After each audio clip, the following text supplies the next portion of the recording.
physical. It's time to talk some piss and more. We're gonna talk about it all. DVD, CD, UHD, VHS, clips, Blu-ray. Who knows, maybe you'll even see the laser disc today. Let's get physical. We wanna talk some physical media. Movies and TV, music and more. Come check out what we have in store. This is a media house dream. It's time for some physical media on FanZcene. I know it was like really popular because it like won some Oscars and whatever, but Jimmy does that. Yeah, got the Mighty Ducks guy. Got that guy. No! Yes, but no! He's not the Mighty Ducks guy! It's Emilio Estevez! For the brand!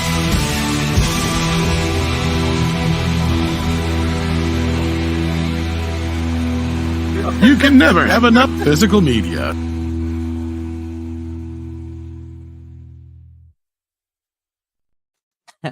Well, hello, fellow followers, and welcome back to the Physical Media Show here on FanZcene. Glad to have you with us. And hey, look, we got a rook. There's an Hey, echo. look, I can hear an echo. Yeah. Why is that? Me. So- What are you doing, Timothy? I didn't even know my thing was unmuted. What the fuck? It was weird. It's just like, I had to go run and grab something quick, and then I didn't realize my shit's unmuted. You should have taken advantage of the echo effect. We're in front of a live studio audience. Yay! welcome. And that's when he said, no. The shablinger stick the skablama in the skablingus. Oh, you guys are great. Oh, yeah. Just wait till my next one. Or we could continue. Hello, chat. Well, welcome, everybody. Welcome, Tom. Welcome, Rook, for coming in with me, as always, on the Physical Media Show. And let's go ahead and say hell to the chat real quick, and we'll get into all the physical media goodness. First, we have Random Brad saying, probably won't get all the show, but you'll be playing down here in Oz. Glad to hear that. I hope you enjoy the show as you listen to it. What is up? Salute to you, Deleted Scenes. Glad to have you with us. And yes, make sure you like, share, subscribe, and if you join and become a channel member, you get cool stuff like that. And also we have FKHC 2005. Hail to you. Glad to have you with us. Bruce Leroy. Show enough. What's up, man? Glad to have you with us. And hail to you, Style Section. Glad to have you in the chat. Woo. What is up, VHS Mikey? Appreciate you. Glad to have you here in the chat with us, too. Oh wait, I forgot. I got a thing. Okay. Introduce me. Okay. Hold on, Ace Hanlon. And with me tonight is Tom from Midnight's Edge.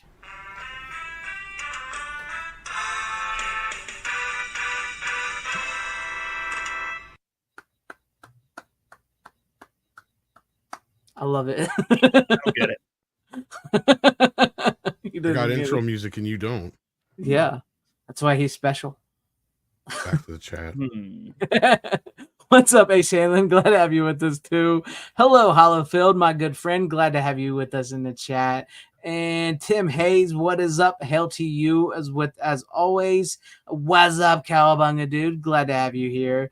Stephen Luther. Apologize, Stephen. You're Luther. Yeah, no. Luther. What's Freudian up? slip. Yeah, sorry, apologize, Stephen. What is up, man? Glad to have you with us. And hail to you. Hello, Tyrell72. Live long and prosper. Anthony Draven, hail to you. And Brian Barth, hail to you. Glad to have you with us. Let's see. Applause. Yes, applause. At least somebody cares. Yeah, I care. Old Zach. That's a good name. Well, welcome.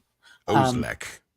Yes, and I do want to apologize to anybody out there in the chat that was watching my Charlie Band interview that I did not get to. I really feel bad about that. I do apologize, guys. I am sorry that I did not get to you, because that's one of the best things about doing a live thing is interacting with the chat and having you guys interact with us. So I do apologize to you guys. It was a bad day. I'm hoping I get a makeup interview and I'll make it up to everybody. So with that being said, well, let's get into some physical media tonight. What do we got on way of releases? Well, there wasn't a lot as far as announcements, but we do have some interesting news. Seven Samurai from BFI. I think we already mentioned that before. Friday Night Lights, I think, is rumored. Let's see here. Long Legs is getting a very limited 4K Steelbook release. I think Diabolic had some left yesterday. I don't know if they still do. Godzilla got a few new US SKUs, so you're gonna get a couple different versions of that. I think the thing that really took everybody by surprise was the Nightmare on Elm Street 4K release being an uncut version of the movie. Mm-hmm. Which it's the same length, so I'm sure it's just a few extra seconds of gore that Wes Craven had to cut out, much like Scream, just to get an R rating. That's what I was curious about, because I seen it said theatrical cut 91 minutes, unrated cut 91 minutes. I'm like, yeah. So no major sequences or anything like that have been added back in. Mm-hmm. Then we got Night of the Living Dead, rumored the 1990 version in 4K. Yep. Let's see, Addams Family Values has been officially announced and will be coming in a couple months. How the Grinch Stole Christmas is getting a 4K release. The Frighteners is getting a re-release over in Germany in a steelbook, if you hadn't already picked that one up. Let's see here. The other news was... did you get the American Pie from 88? That I have not got it yet. I think it got sent out. I'm not 100% sure. Yeah. Comes out September 9th, I believe. Oh, so then I got a whole nother month yet. Oh, that's been the new 4K that for a while. Yeah. Because I already pre-ordered it like months ago. Oh, did you? I just seen it today. We talked about it a while ago. It's the anniversary this year. Yeah, I knew it was coming, but I just saw like the 88 Films is releasing. I'm curious if they're going to do one here. That's my thing. Yeah, that's what I was wondering too. Because that's like 2 or 3 Universal titles now that are out there in 4K that we don't have a version here. Now, the other big news that come out, I don't know if you saw this, Warner Brothers is running another one of their, or ran another one of their, it's already too late to vote for it, I guess, polls on which 4K releases you'd like to see. Now, some of them in this list, I think, have already been announced, so don't be surprised there. Now, this list does not necessarily mean we're going to get all these, but that's a good portion of that last list that we had before, we have either gotten them already or announcements of, right? So, first up, we got the 1954 Them. These all go in no specific order, so don't, Forbidden Planet from 56, Speed Racer, Lethal Weapon, which I've already heard and you've heard and everybody's heard. They're already working on a 4-pack 4K for that one. Conjuring 1 and 2, which I'm surprised don't already have a 4K release. Yeah, I would think those would be. Yeah, One Flew Over the Cuckoo's Nest, which is actually, I believe, been confirmed already by Bill Hunt. Amadeus, which is another one that's been confirmed by several people, I believe. A surprise one, but I'm sure it'll look like shit. THX 1138. Why? Because that one already has a 6K scan or whatever. And I'm sure it's already been smudged to shit by George Lucas. Yep. Which version? It's also probably his director's cut only. Yeah. Another one we knew about, Barry Lyndon. A Nightmare on Elm Street 7 film collection. Now, that's funny that one come up because the Disc Father was claiming the other day that they're working on all the rest of the films, and some of them will be uncut versions. I heard that, yeah. Oh, speaking of Nightmare on Elm Street, did you see my new shirt? Oh, I got that limited edition Bright Rags one for $5. Oh, that's nice. It's a boy. The Kruger. I like that. I was going to get the summer one with the shades that they had. But I missed out on that one. I was wanting to buy that. But yeah, they've been doing them by movie. But yeah, go ahead. Yeah, they've been doing it. I was going to say I would like to fit a Forbidden Planet on 4K. I think that would be really cool. Well, there's more. I just stopped. Oh yeah, go ahead. Demolition Man, AI, Gravity, which is already getting a 4K release. Logan's Run, which is one I've heard has a scan already. Gremlins 2, which please, yes, and thank you. Yeah. I thought we heard that they was possibly getting one. Yeah, I'm kind of surprised we haven't yet. But next year, I think, would be the anniversary, so that makes sense. Both versions of Lolita. So the 62 and the 97. Yeah, with Jeremy Irons. Yep. Boogie Nights, which I'm also surprised. I think that one's already been announced, to be honest with you. Yeah, I mean, what's his name? Oh, I can't think. From the digital bits. So why is his name slipping me? Bill Hunt. Bill Hunt. Yes, he told us that Boogie Nights and Twisters. Remember? Yep. Yep. Constantine, which is another one that was been rumored today by Physical Media God or whatever he calls himself anymore. The Blade trilogy, which is another one we've heard about. 2 and 3 are already in the works. In fact, I believe Guillermo del Toro spilled the beans on that one when he had said he had just finished up his signing off on Blade 2. Eyes Wide Shut. 7, which we already know is coming. Under Siege 2. The 6 Sean Connery Bond films, which these have been sitting on 4K scans for years. I've got them in digital in 4K. All the Bond movies. Now, here's what I was excited about too. Bullet from 68. Nice, yes. Haunting and and one nobody asked for, Green Lantern. Our favorite. Well, you know why they're trying to get that one out there if that gets probably. selected. You guys like Deadpool and Wolverine, you'll love Green Lantern. Yeah. So some surprise ones that we didn't have on there, but that's that again, that doesn't necessarily mean we'll get all those, but considering a lot of those have already been announced, probably a good idea. Chances are they probably will. They're just doing the poll to try to see which ones they're gonna release themselves and which ones they're probably released to. I heard some good ones in there, like Bullet like Criterion and stuff. Yeah. Well, there's some good ones in there. There could be some better ones, like King Kong and some other ones we've been waiting for a while.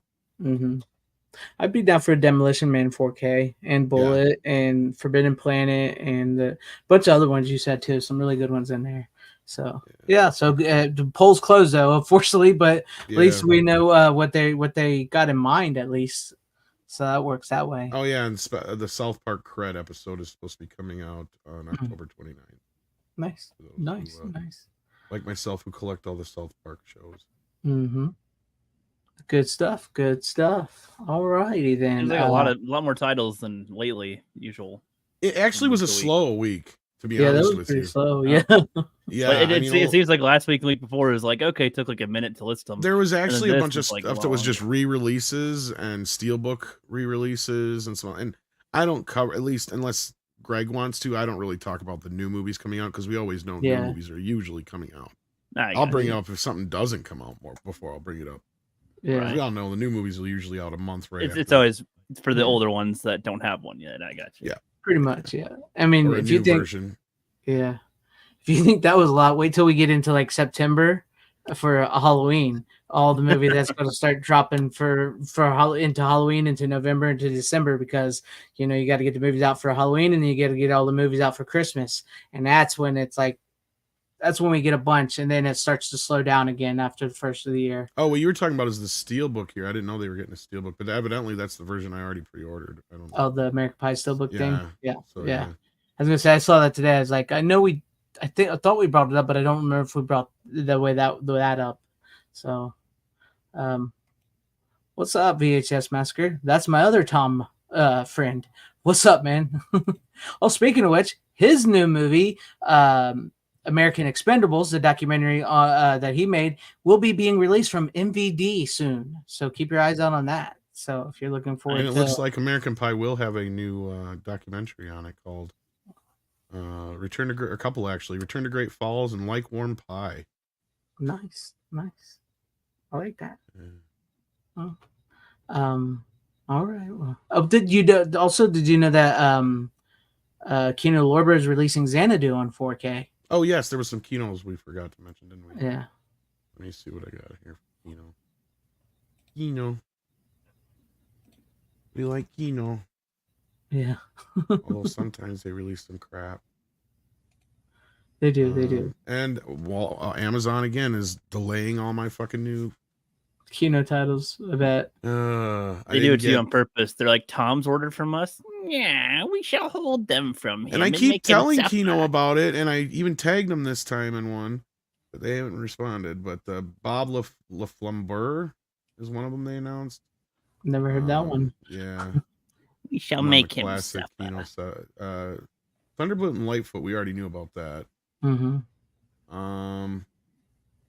Can't Stop the Music is one we already knew about, but it's going to be coming soon. The Village People movie. What else here? Yeah, because No Way Out was supposed to be out this week, and mine got delayed. That was what I was talking about.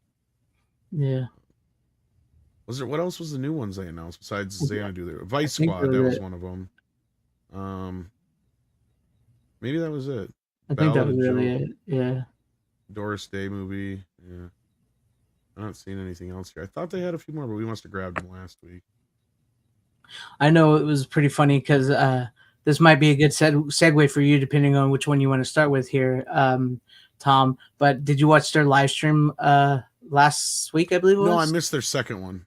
Yeah, that's where they announced Xanadu, and they also sort of took a dig at Shout Factory without taking a dig at Shout Factory, because they were talking subtle jab at it because they were talking about how they don't like to do double features, and that some of the double features that Shout released, like putting the Jim Carrey vampire movie with whatever they put it with, they're like they wouldn't have really done that, like in some other ones that they did, and they're like no, but we're friends with Shout Factory, even though they were like pretty much them and MVD. Matter of fact, the guy that does MVD was on there.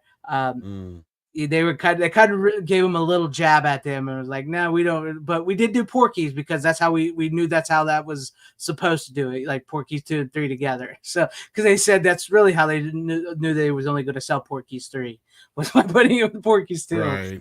Yeah, that's a rarity. That's true. Yeah. I never thought about that, how they don't do that very often. Yeah. But then they'll surprise you with, like, in the heat of the night and throw in the sequel without telling the sequel you. like that. Yeah.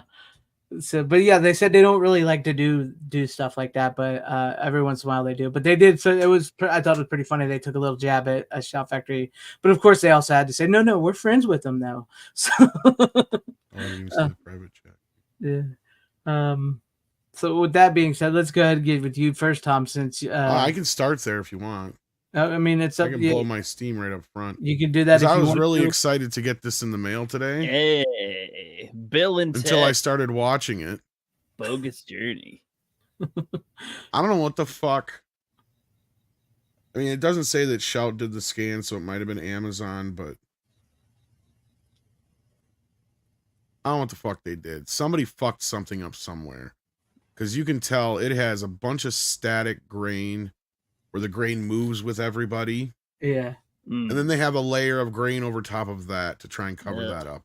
And it looks horrendous. So what you have is a grain mush mess. I wish I could recommend it. Fuck Shout Factory and their fucking price hikes. This thing is $35. Yeah, that's a lot of money. Yow. Now you can get a box set with all 3 films, but I already bought part 1, year 2 ago, whatever when it was that came out. So fuck you, Shout Factory, and fuck you for putting this out, because something is wrong. Because the last portion of the film, which they don't have the negative for, evidently, I was talking to Greg about before the show, it looks smooth as a baby's ass. And there's no grain whatsoever. But yet the rest of the film, there's like an overabundance of grain that shouldn't be there. And the grain that should be there is just still grain that's moving with the characters like a halo of grain. I love it. I love it. I'm so pissed because this is one of my favorite fucking movies. This is one of those rare sequels where I would almost argue that it might be better than the first one. Oh, yeah. And I'm so pissed at what they did to it. The only upside is you get the 2.0 soundtrack on it. And then their special features are weird. And it doesn't even match the first movie, because the first movie they didn't give you a Blu-ray. This one they give you a Blu-ray where all the special features are on except for one, which is only their documentary they put together. That's all that's on the 4K. And I've never seen Amazon do this kind of work before. Since they've taken over MGM, in fact, I think I've said it to you, Greg, where I've actually kind of been impressed with some of their scans. Yeah. Because they don't seem to, either they just don't give a shit and they just put it out there because they don't mess with it too much and manipulate it. Because I wonder if Shout didn't go back in and remanipulate this a bit. Because they're known to do that stupid shit. Yep, they are. But they didn't touch the first movie, because the first movie was scanned and done by Studio Canal. They literally have the version that's on there that even has the Studio Canal logo on it, and I checked it, and as far as I can tell, exact same bit rate and everything. So I think it's the exact same file. I don't know who the fuck did this, what they fucking decided to do, because there's scenes in this movie where there's still grain where you shouldn't even be applying DNR because they're in bright fucking daylight and you shouldn't need it. God. But I do know that the darker scenes in like hell and other places, they are kind of grainy. Yes, you get a lot of white grain. But that's just how fucking film works. Right. And that's still there. It's still present. So I think what they were trying to do, here's my theory. since they clearly don't have the negative for the last few minutes of the movie, because for those who don't know, they reshot the ending of this movie. And there's a long, convoluted story that goes along with it. I interviewed Ed Matheson, one of the creators and writers of Bill and Ted and all 3 films and stuff like that. And he told us basically the story that you can go see our interview on Midnight's Edge. And clearly don't have the negative for that. So when that portion comes in, there's like no grain whatsoever hardly, except for the fake grain. And the faces have that old smooth DNR look that we hate when they do that shit. Like, you know, our favorite classics like American Graffiti and Predator and Terminator 2 and whatnot. 2. Now they're not waxy per se. They're getting there though, right? Like they're on the verge of that, but it looks like an up convert in that section. But I don't know what they did. They must have calibrated an AI and tried to even out the grain throughout the film, because there is a lot of composite shots because of the special effects and such. So what happens is the scenes that look good, where there shouldn't be anything manipulating them, they're still being manipulated. And it's just across the board. The whole movie's fucked up. I don't know if that's what they're doing, is they're just setting an AI up to just run the whole movie instead of actually going scene by scene and shot by shot like they should. Mm-hmm. Otherwise, don't apply any of this crap. If you're not going to fucking regulate it and have some QC. So I'm fucking done spending $35, $40 fucking dollars on a disc, just a movie only, from fucking Shout Factory, and getting a shit fucking scan. Nothing new. Not even a goddamn slip cover. Yeah, that's ridiculous. No new special features whatsoever. Just, I'm so tired of Shit Factory. I almost don't give a fuck that they blocked me on their fucking website anymore. Yeah, I mean... and I still haven't gotten... You know why I haven't done UHF yet? Why? Because that's actually an MGM title that doesn't look bad. I'm like, okay, Amazon did this one too, must have. I still haven't got my box of shit. Really? They got it? They sent out the movie with a letter letting everybody know that the bunch of the stuff for the special big box thing has been delayed, and I still ain't got it. Shit. I've had that movie sitting on. I'm just not going to refuse. I refuse to watch it, review it, do any of that, because you know how I feel about Shout Factory. This is the first Shout Factory release I've reviewed the week it came out. In how long, Greg? It was a long time. I think since, what was the last? I don't even remember the last one you brought on. It was a long time ago. But fuck you, Shout Factory, for ruining shit. And if that's the way you got it, you shouldn't have accepted it. Quality fucking control. I got ridiculous that they would announce a big box set of like the UHF and then tell everybody, well, here's the movie, but you're not getting the stuff yet because it's, we haven't got it all ready for you. Well, you know why they shipped the movie out was because probably people were complaining because they saw other people getting the movie, and the people who paid the big money for the box are like, where's mine? Yeah. And they've done that in the past too. They'll ship things out and then they'll ship, but usually it's just one piece, right? Like when they did the Elf set, the record wasn't ready. So the record came later, right? Mm-hmm. And I can't remember one other time I had a similar thing where like some piece of it came later, but it was like, it's not that big of a deal. The action figure from The Fog came way later. Yeah. Yeah. Yeah. Yeah, they're getting pretty bad. I mean, like even like when I said like when I interviewed Jim Wynorski, he even said they're horrible people over there because they have all the Roger Corman stuff, and he did a lot of Roger Corman stuff, and they don't know how to release it. They don't know how to release that at all because they're just. That's no wonder everybody jumped ship from that company to Arrow and other titles, and you could tell because Arrow's been getting like with the that Trick or Treat movie and everything. You can tell, and it is getting it's getting a little ridiculous with them. I don't think I've bought anything new from them in a minute, and there was a couple things I really did want to get from them, so. I'm debating on what to do nowadays with when I hear they release something, but I'm so glad you got that out because I was wanting to know because I do have the Blu-rays of Bill and Ted, and I've never really upgraded them. Sadly, those are older, shitty scans. Yeah, that's the problem. That's the problem with this. This does look better than the old Blu-ray, but at what a cost. Yeah, and it's annoying as piss, and. I don't know if everybody else will notice it or not like I did, but it drove me nuts trying to watch the movie. And yeah, I don't know what else to say about it other than I can't recommend it. And I'm going to stop buying Shout Factory stuff until they're on sale. Yeah, I think that's what I might start doing too. But I'm glad you let us know about that, and I always love to hear a Tom rant. I need to get a thing for like Tom rant, because Yeah, that's why he can never stop getting Shout Factory. He makes for good content on here. But I don't blame him. I'm honestly I find myself buying more from other companies here lately than I do Shout. I really do, and they have some titles I really want to pick up, and I just they're over. Yes, let's be honest here. Some of the 4Ks that are coming out now, especially the 4K disc, they're starting to overprice 4K disc. Like Tom mentioned, they're trying to make it feel like it's more comfortable for, like a $40. Oh, you should be paying $40 when they were cheaper before. And Shout Factory seems to never really have a good deal on their new stuff at all anymore. And like other labels are actually starting to be a lot cheaper than them. And so I will just, I would say, buy at your own risk nowadays. So there you have that. Yeah. Would you rather buy from the worst of Shout Factory or stream? I'd rather buy from the worst of Shout Factory. And I hate saying that. That's more for Tom. I'm worried for Night of the Creeps too. I do like the movie A Simple Plan. It's an all right. It's not. Yes, I do like the movie Simple Plan. The Gift is all right. I think The Gift is an all right movie. I like that from them. VHS Mikey's still living in the VHS beta world. You gotta love that. I love you, but man, yes. So this is something that VHS Master, he said DaVinci Resolve grain removal can do that sometimes. So he doesn't know quite what they're using. So who knows? All right. Yeah, excellent movie though, man. Yes, it's a great definitely movie. like a kid.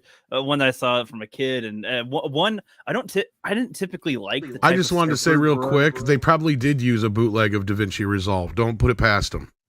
Yeah. Probably. Yeah, I didn't. I used to not like bro, let's talk like that, man. I don't typically like that type of like hippie talk, but I couldn't. I loved it from Bill and Ted. Like that's one of the ones where I'm like, yes. What? It's not hippie talk though. Well, whatever type of talk where people would talk like that all the time. Like I feel like that can be associated with hip stoners ish. Yeah. Whoa, Stoners-ish. man. Whoa. Yeah. Excellent. Like those were. I feel like they could be conflated, but Bill and Ted was its own unique. But they were great thing that was kind of a mix between surfer talk and dude speak. That's probably a good way to describe it. No, it's literally what it is, basically. Yeah, down to a language. Because you had these two guys who were hanging out in California, and they started doing it. Actually, it was three guys, but the other guy left. And they started doing it as like skits on stage. And the names were just like, it didn't matter. They were just like, it was just Bill, Ted, and I can't remember what the other dude's name was. They always had. But it was just, they would just sit there and the joke was it was these two complete airheads trying to be all philosophical. Yeah. Like the world is full of people. Yeah. Like there's just so many people in the world. Yeah. It's totally like, there's just, we wouldn't know what to do if we didn't have so many people in the world. And they just come up with like really stupid things, and they would take questions from the audience is what they would do. So like the audience would ask him like, what do you think about Sigmund Freud or whatever, blah, blah, blah, or whoever, and they're like, or Julius Caesar. And then that's probably where they came up with, well, isn't he the salad dressing dude? Yes, that's correct, Bill. He invented salad dressing. Part, man. Okay, that's cool. Yeah, like that's basically what the skit started as, and then they just started writing the shit down. And like Rufus was originally like this, actually a hippie from like, he's from the future, but he was like supposed to be like this hippie dude in a van from the 60s, and they didn't realize he was from the future. And there was all this other stuff that was different in the original script. But no, it's fun. It's lighthearted. They're not stoners. That's one thing that Ed always was very adamant about. Yeah, that's true. They're not stoners, but I guess I conflate that with they're high on life. That was what I would. Hippies or stoners is what I would typically compare it to, but you're right, that is different. They're basically just high on life. They're very inquisitive, and they just love everybody, right? And that's the whole thing with like Keanu. His whole thing is he's just like a big lovable puppy. Like that's how he does it. Yeah, it's just I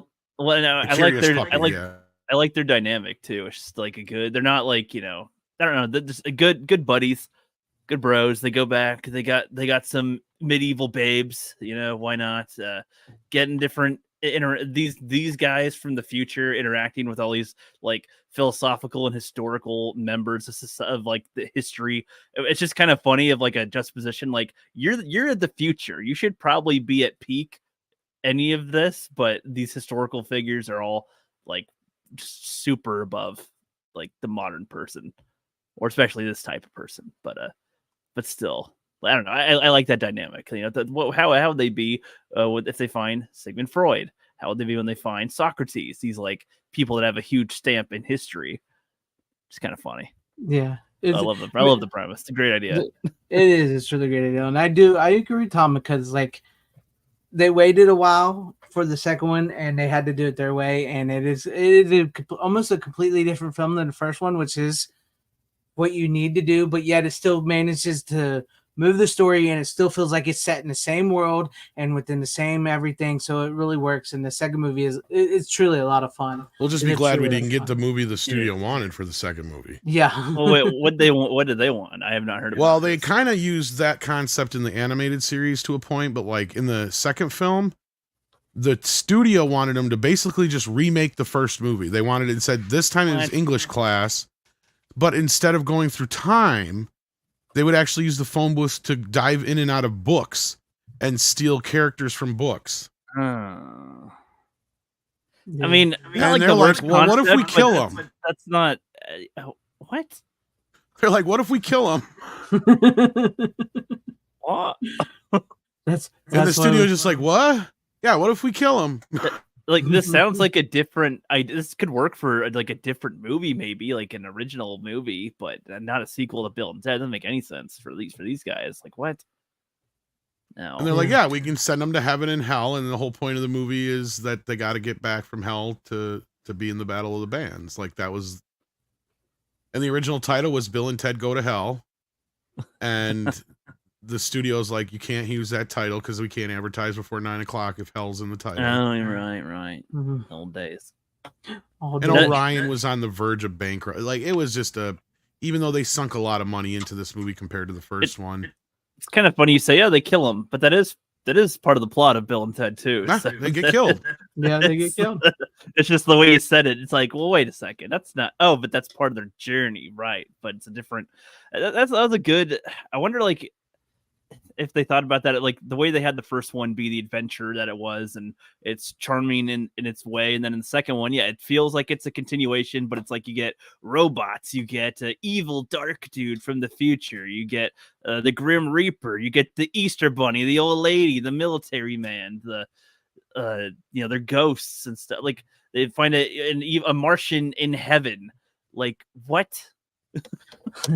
But I guess it Did fits. you just naturally assume the most important scientist in the galaxy would be from Earth?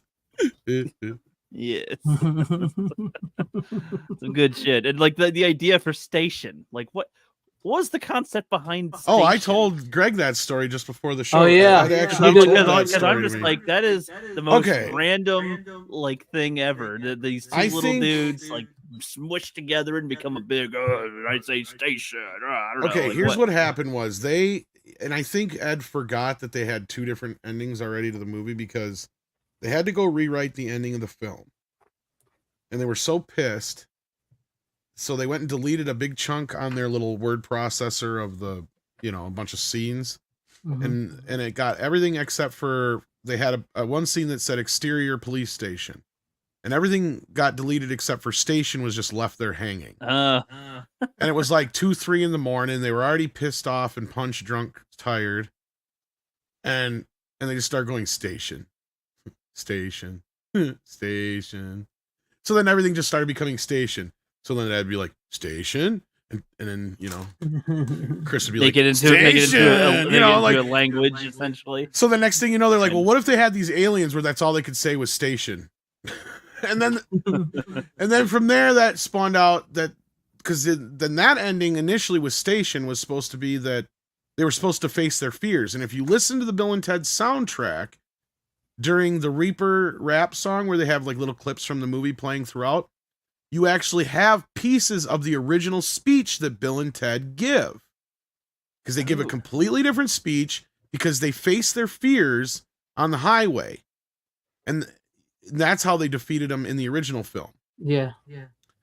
And then they made him rewrite that again, but I think Ed forgot that because the version we have in the movie now is a completely different ending than what's in the comic book adaptation. I can't remember if it's in the novel. Which ending do you prefer out of all of them? I honestly don't know. Well, because here's the thing: they're different in the sense that in the ending we got now, Bill and Ted go through time and come back and all that kind of stuff, and that's all reshot business.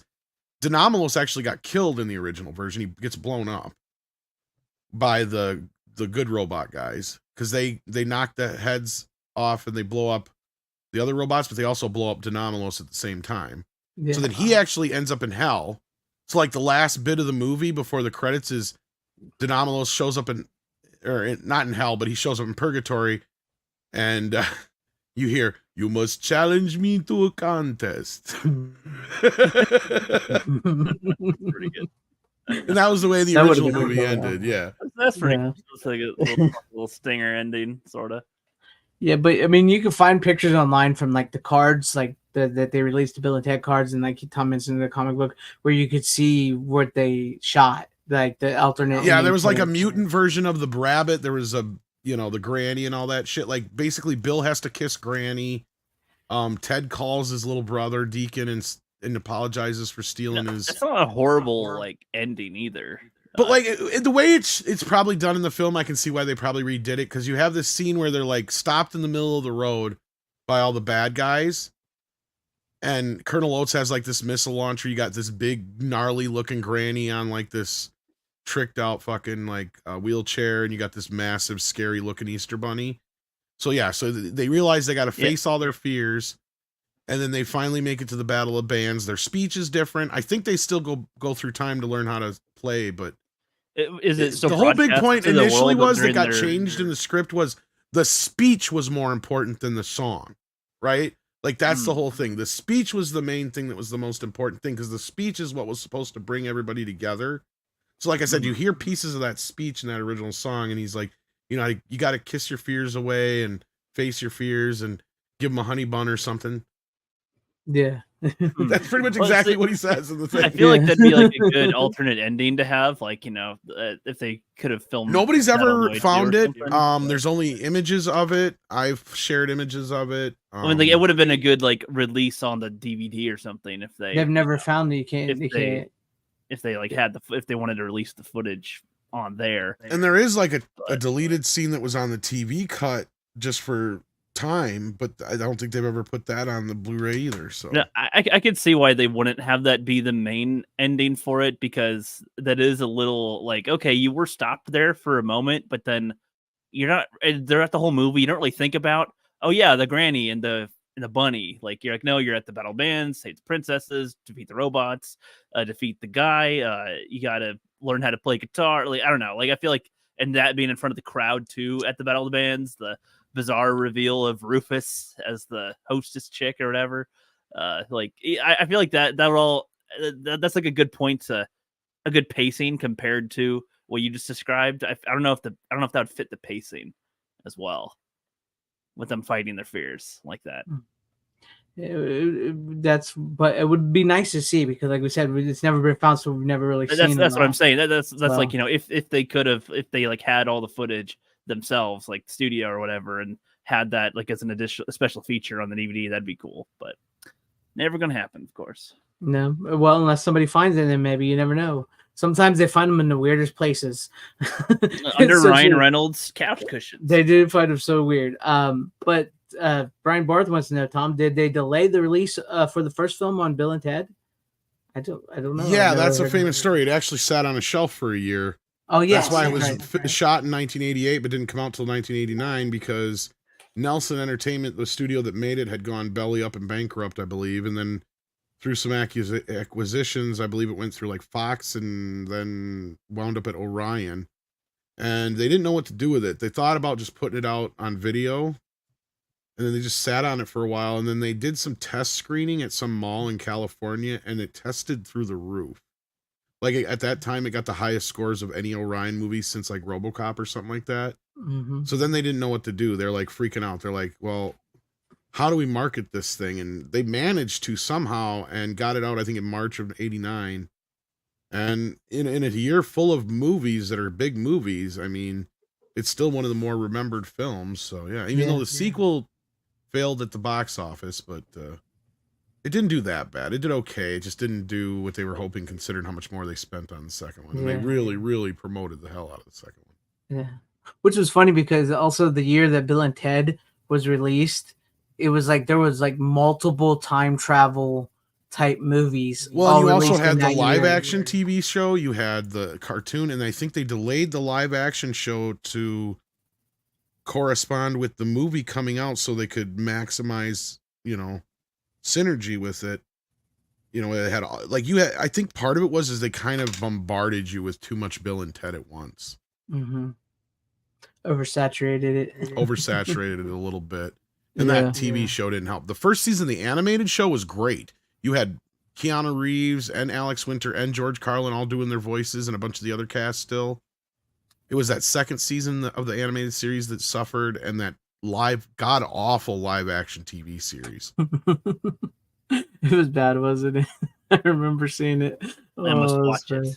Oh, it was bad. Lord. You'll have to watch some of the animated series just to wash the taste out of your mouth. Okay. That's good. All right. Well, I guess I'll go to me first or next since you have less.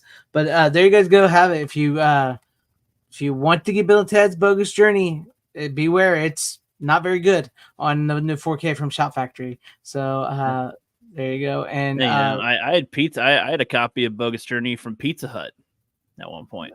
They'd give out DVDs. They'd give DVDs out randomly or something back in the day for different stuff. Nice. Like I had Mr. Mom and Bill and Ted Bogus Journey was on there, so that's fun. Nice. Anyway,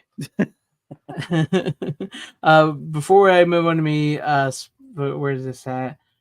Spider-Man 1408 wants to know, Tom, when does Flags of Our Fathers come to 4K? I don't think I've ever heard of that coming to 4K yet, though. So I don't know. I don't know Spider-Man 1408. I don't know when that's coming. Not that I've heard. Yeah. Yeah. And Brian Barth, I've seen him in Freaked. Freaked is great. Love that movie. I've seen him in a few other things here and there. He's in The Lost Boys, Freaked. He's in a newer movie I just watched called Destroy All Neighbors. But no, he never had a career like Bill and like Keanu Reeves. So that was it. As a matter of fact, him and Keanu Reeves are starring in a new play together. I can't remember what the play was called, but it's like a Shakespeare play. Can't remember. But there you have that. To me, all right, since Rook, this is you brought his name up a few times, and I don't really I'm not trying to go back into a Deadpool conversation here, but one of the jokes from the damn movie stuck in my head, and I felt like watching this movie again because I have not seen it in years. But Van Wilder, starring Ryan Reynolds and Terry. So nice. Yeah, I know this is on 4K. I just found out this is on 4K, so I may have to upgrade here eventually. But I haven't heard anything about it, so I don't know if the 4K is worth it. But yeah, I just really wanted to. There's a joke in the new Deadpool movie, which I'm not trying to talk about all that, but it just about Van Wilder, and I really wanted to watch Van Wilder, and it's a fun movie. I really enjoyed it. Hadn't seen it in probably a good when was this released? 2002. Shoot, I probably have not seen this in 20 years. Man, that feels weird to say. Back in my day, Van Wilder was younger. 2002 doesn't feel like that long ago. When I think 20 like 20 years ago, I don't think 2002. I think like the 90s. Yeah. No, I really liked it, and what surprised me when I caught this time around, the Van Wilder joke. That's what got me. Zip it, Van Wilder. So that's funny. I can gently tap the fourth wall too. The proposal. Bitch, do you think that's what I fucking do? I love Runner's Theory. That's the MCU's Deadpool. Yeah. I watched it again Saturday night. I went and saw it again. It was fun. Nice. Which that is that joke. That's great. That's what got me to want to watch it. And yes, Cowabunga dude, I do miss the old Van Wilder. If you had the unrated DVD, there's when you pop it in, there's a blonde chick pops up in a really tight white shirt, and you see her. And when you hit like play, she takes off her shirt, and you get to see her tits. But if you have the regular DVD version, it censors them. So I miss those old school DVD menus like that. So I miss those menus. But no, I really watched it. And to be honest with you, I didn't realize how much of a love letter this was to older movies, and also how this sort of is Deadpool. I swear to God, like this is a love letter to like all those college movies. Like his dad is played by Tim Matheson, who is a very similar character to who he is. This is after the new guys bought the National Lampoon's name, but this is probably like the last real National Lampoon's movie. It feels like. Yeah, it does feel like it. Like it's got a lot of that joke, and like Tim Matheson, who plays his dad, who plays a similar character in Animal House, and also if you ever seen the movie Up the Creek, he's very similar to Ryan Reynolds' character Van Wilder, which is perfect for his dad. It's got Curtis Armstrong, Booger from Revenge of the Nerds. It's got the principal from Breakfast Club as his teacher. It like sort of combines those movies into one, because it's like paying homage to Revenge of the Nerds, to Animal House, to all these college movies, and it's even got those people in it.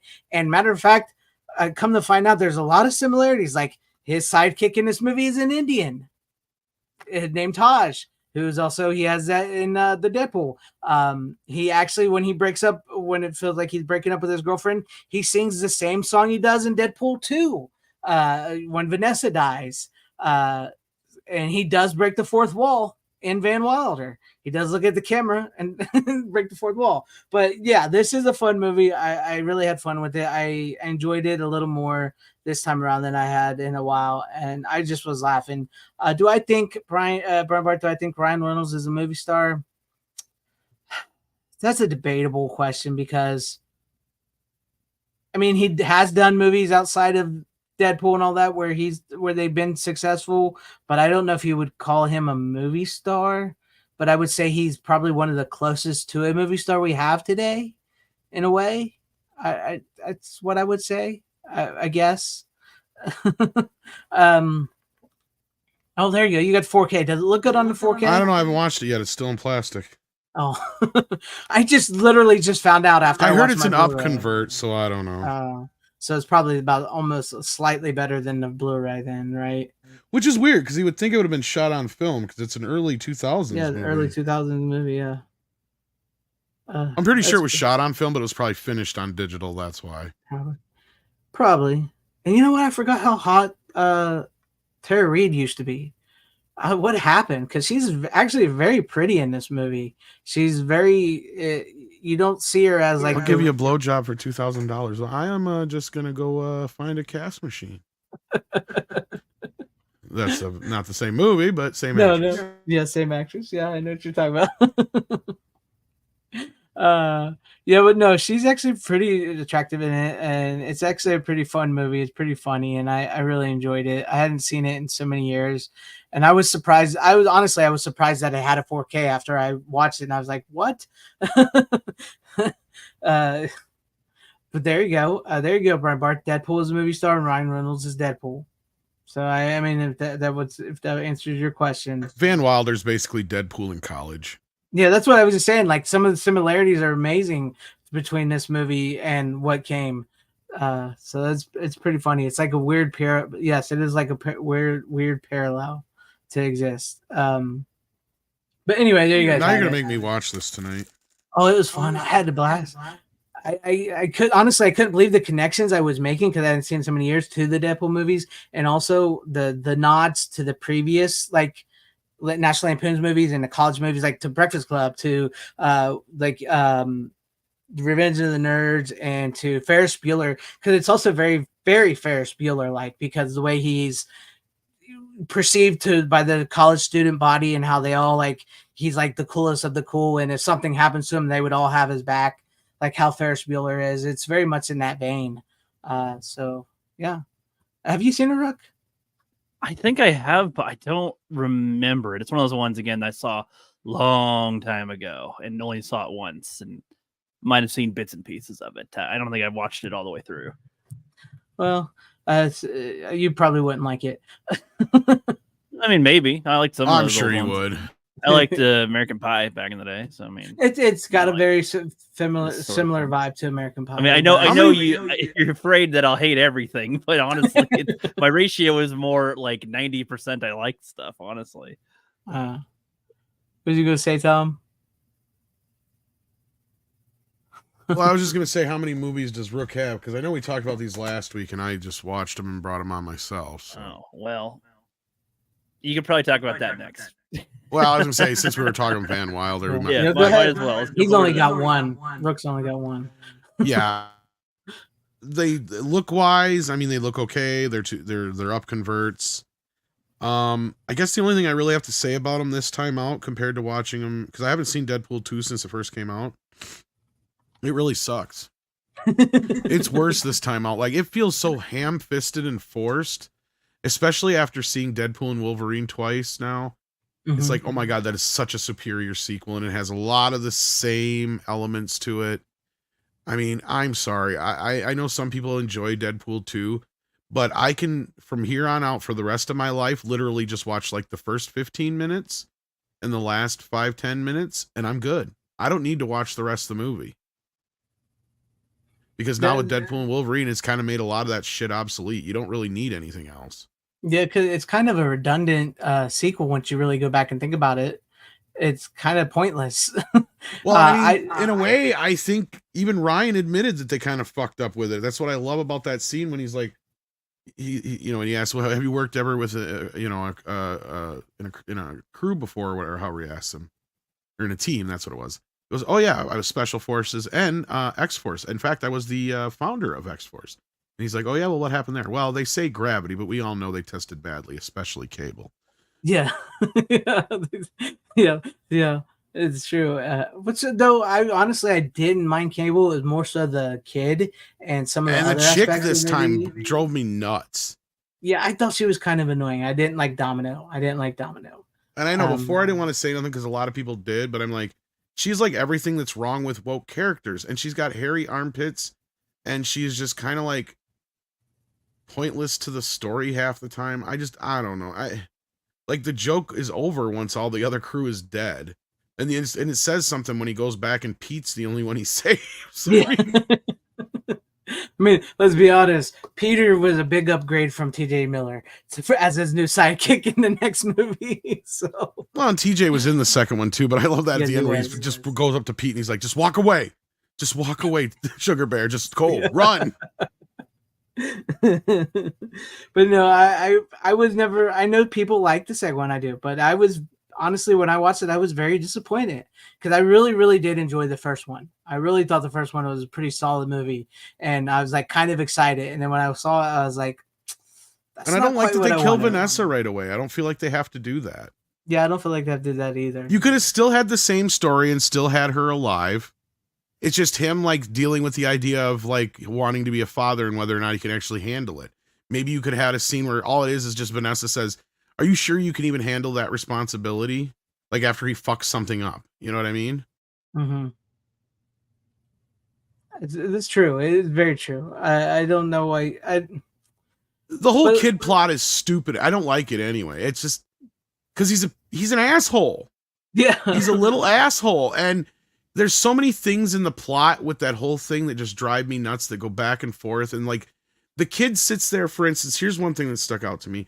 The kid sits there, for instance, and he knows that him and Deadpool kind of have to play like this game in prison, right? And he already heard him say once that he's not friends with the kid, and we're not friends and stuff. And the kid realizes he's saying it just so he doesn't, get him beat up or whatever. Mm-hmm. Well, then later on when Cable shows up, he says he overhears Deadpool say again in a similar scene, I don't give a shit about the kid. And then they get, the big explosion. Well, from that moment on, the kid believes him for some reason. It's like, okay, you didn't believe him 10 minutes ago, but now you do. And and my point is because they need him to believe it because plot has to happen. And that's what this whole movie feels like, is it feels like they didn't really have motivation for this story like they did with Deadpool and Wolverine. It just felt like the studio says we got to do a Deadpool 2. What can we come up with? And they couldn't get Hugh Jackman. Yeah, it sounds about right. It sounds about right because I was very, very disappointed. And yes, Vanessa was actually supposed to become a superhero. I believe she's a mutant as well, but I don't remember her name either. The character. And didn't they kind of hint at that was like part of the whole thing that screwed up with the time thing? But yeah, they don't even go back to that at all. Yeah, they don't go back to that at all. Yeah, and then Brian Bart says, "I heard that Jake Kessie was supposed to have a bigger role in part 2." I guess. I mean, really, outside of the characters that bop in Deadpool and Wolverine, you don't even need to see Deadpool 2.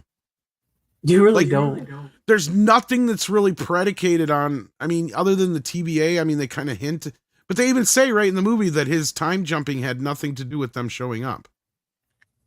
They even say that. Yep. It's funny. That is funny. But no, I haven't seen part 2 in a long, long time. And after watching it went down a grade in my book. Yeah, I did not like it this time at all. I laughed twice. I think honestly, I laughed again because I was like, oh yeah, there was a Scoutmaster Kevin joke in every one of the movies. I didn't realize it. Honestly, I thought the best part was when there's like because Fox can't pony up for the X-Men or whatever, and they're all behind him. And that's the other part I laughed at initially, but that's one of those jokes that once you know it's there, you can't really go back to it. The parts that I laughed, I'll be honest with you. I always get a chuckle out of that, but for some reason, I cannot not laugh at him in high heels. I could not laugh at him in the scene where he's riding around in Professor X's. Yeah. And then there's a couple bits, obviously, during the end credits thing, which is just weird because that's the only thing that matters really in the next movie, but it's all end credit, after credit stuff, which is technically, the rules used to be that stuff shouldn't count in a sequel. Mm-hmm. Now it does. That's really all they stuck with. That's all they needed from that movie was that end credit scene and his bringing her back. That was it. Everything else is just ignored. Is the other important part. That's fucking Peter. Have fun with my Peter.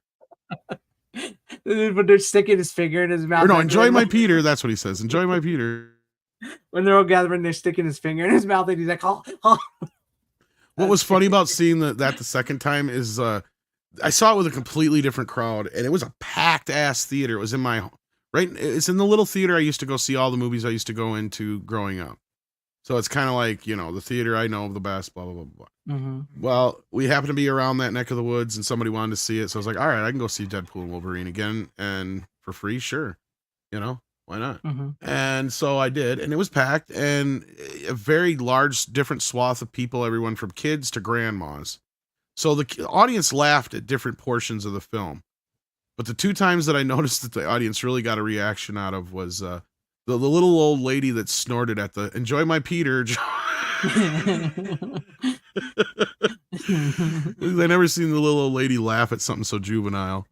And then for some reason, all the jokes landed with certain people, certain times of the movie. Most of the meta jokes went, because this is my hometown. We're talking podunk little country town type. Right. So like a lot of those meta jokes just completely flew over everybody's heads. But the one joke that everybody collectively laughed at, believe it or not, was when he goes, "I got to show you something big." And he goes, "That's what Scoutmaster Kevin used to say." The whole theater went up at that one. Like, otherwise it was depending on the scene, the joke, stuff like that, Yeah. I get where you come from.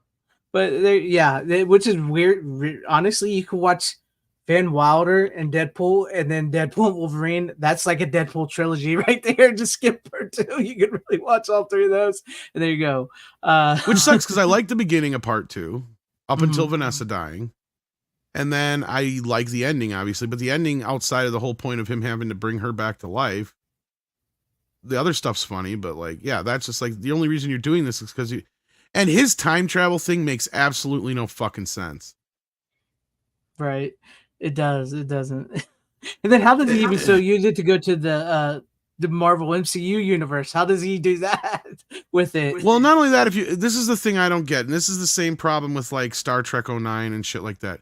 You have a time machine, so you go way back in time, way before the event that you're trying to prevent, just to get revenge, which is exactly the same plot as Star Trek 09, right? No, instead of actually just going back and warning your people, you let said event still happen. And I mean, of course, that's kind of his point. He's trying to stop the event from happening by killing the kid. But as Deadpool keeps saying, maybe we can save the kid, we can change things, and it does, it works, whatever. We all know how that's going to work out. But he even says it's hard on your body to time travel. So then why the fuck did you time travel, clear the fuck back this far in the past instead of just going back and even if it was like, it would obviously be a lot easier to just keep going back to the night of the event, like in Flashpoint, and just trying to prevent it from that night happening instead of going back and going all the way back so far that that it's going to be almost impossible for you to come back anyway, right? Because they kind of set that point up, and it's just like then Deadpool's just bopping around all over hell just because Negasonic Teenager figures out some way to add him, because that's the whole thing, is he only has enough power to jump twice, right? Jump there and then jump back, but then at the end he sacrifices his jump so Deadpool can go save his girlfriend. Yeah. And what does Deadpool do? Literally goes back to the moment before she dies. That's all you need to do. I have no sorry, idea. that drove me nuts this time out. I'm just sitting here going, none of this makes fucking sense. And anybody who's bitching about the plot holes in part 3 can shut their fucking mouth now. Yeah. Because Cable is literally Nero from Star Trek 09. Motherfucker, you wasted all your energy going that far back. You could have jumped 2-3 times even if you screwed up twice. If you just kept going back to the moment of the death of your family, right? And stopped him then. Pretty much. But his excuse is he's too powerful. I didn't like that. And I didn't think he was that powerful, to be honest with you. Motherfucker, you got a gun that like makes Deadpool come in his pants. I don't know. He's got a boom, a bigger boom, and an even bigger boom. Do you know who was originally supposed to be the choice for Cable? I didn't know there was. I don't know, choice. but I know the fans wanted what's his face from Avatar. Yeah, he's also from Tombstone.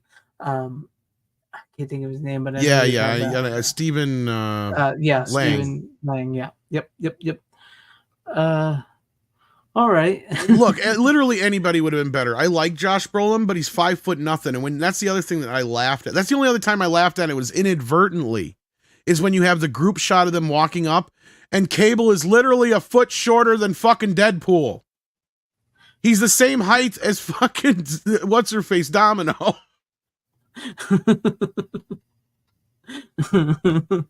It's true. I mean, he's a pretty stout guy, but he is short compared to them. Didn't they even make the short joke in Deadpool and Wolverine about him? I think they did. Like, I'm sorry, you're gonna get somebody to play Cable. You need a big motherfucker. Like even Schwarzenegger, I would have accepted over that.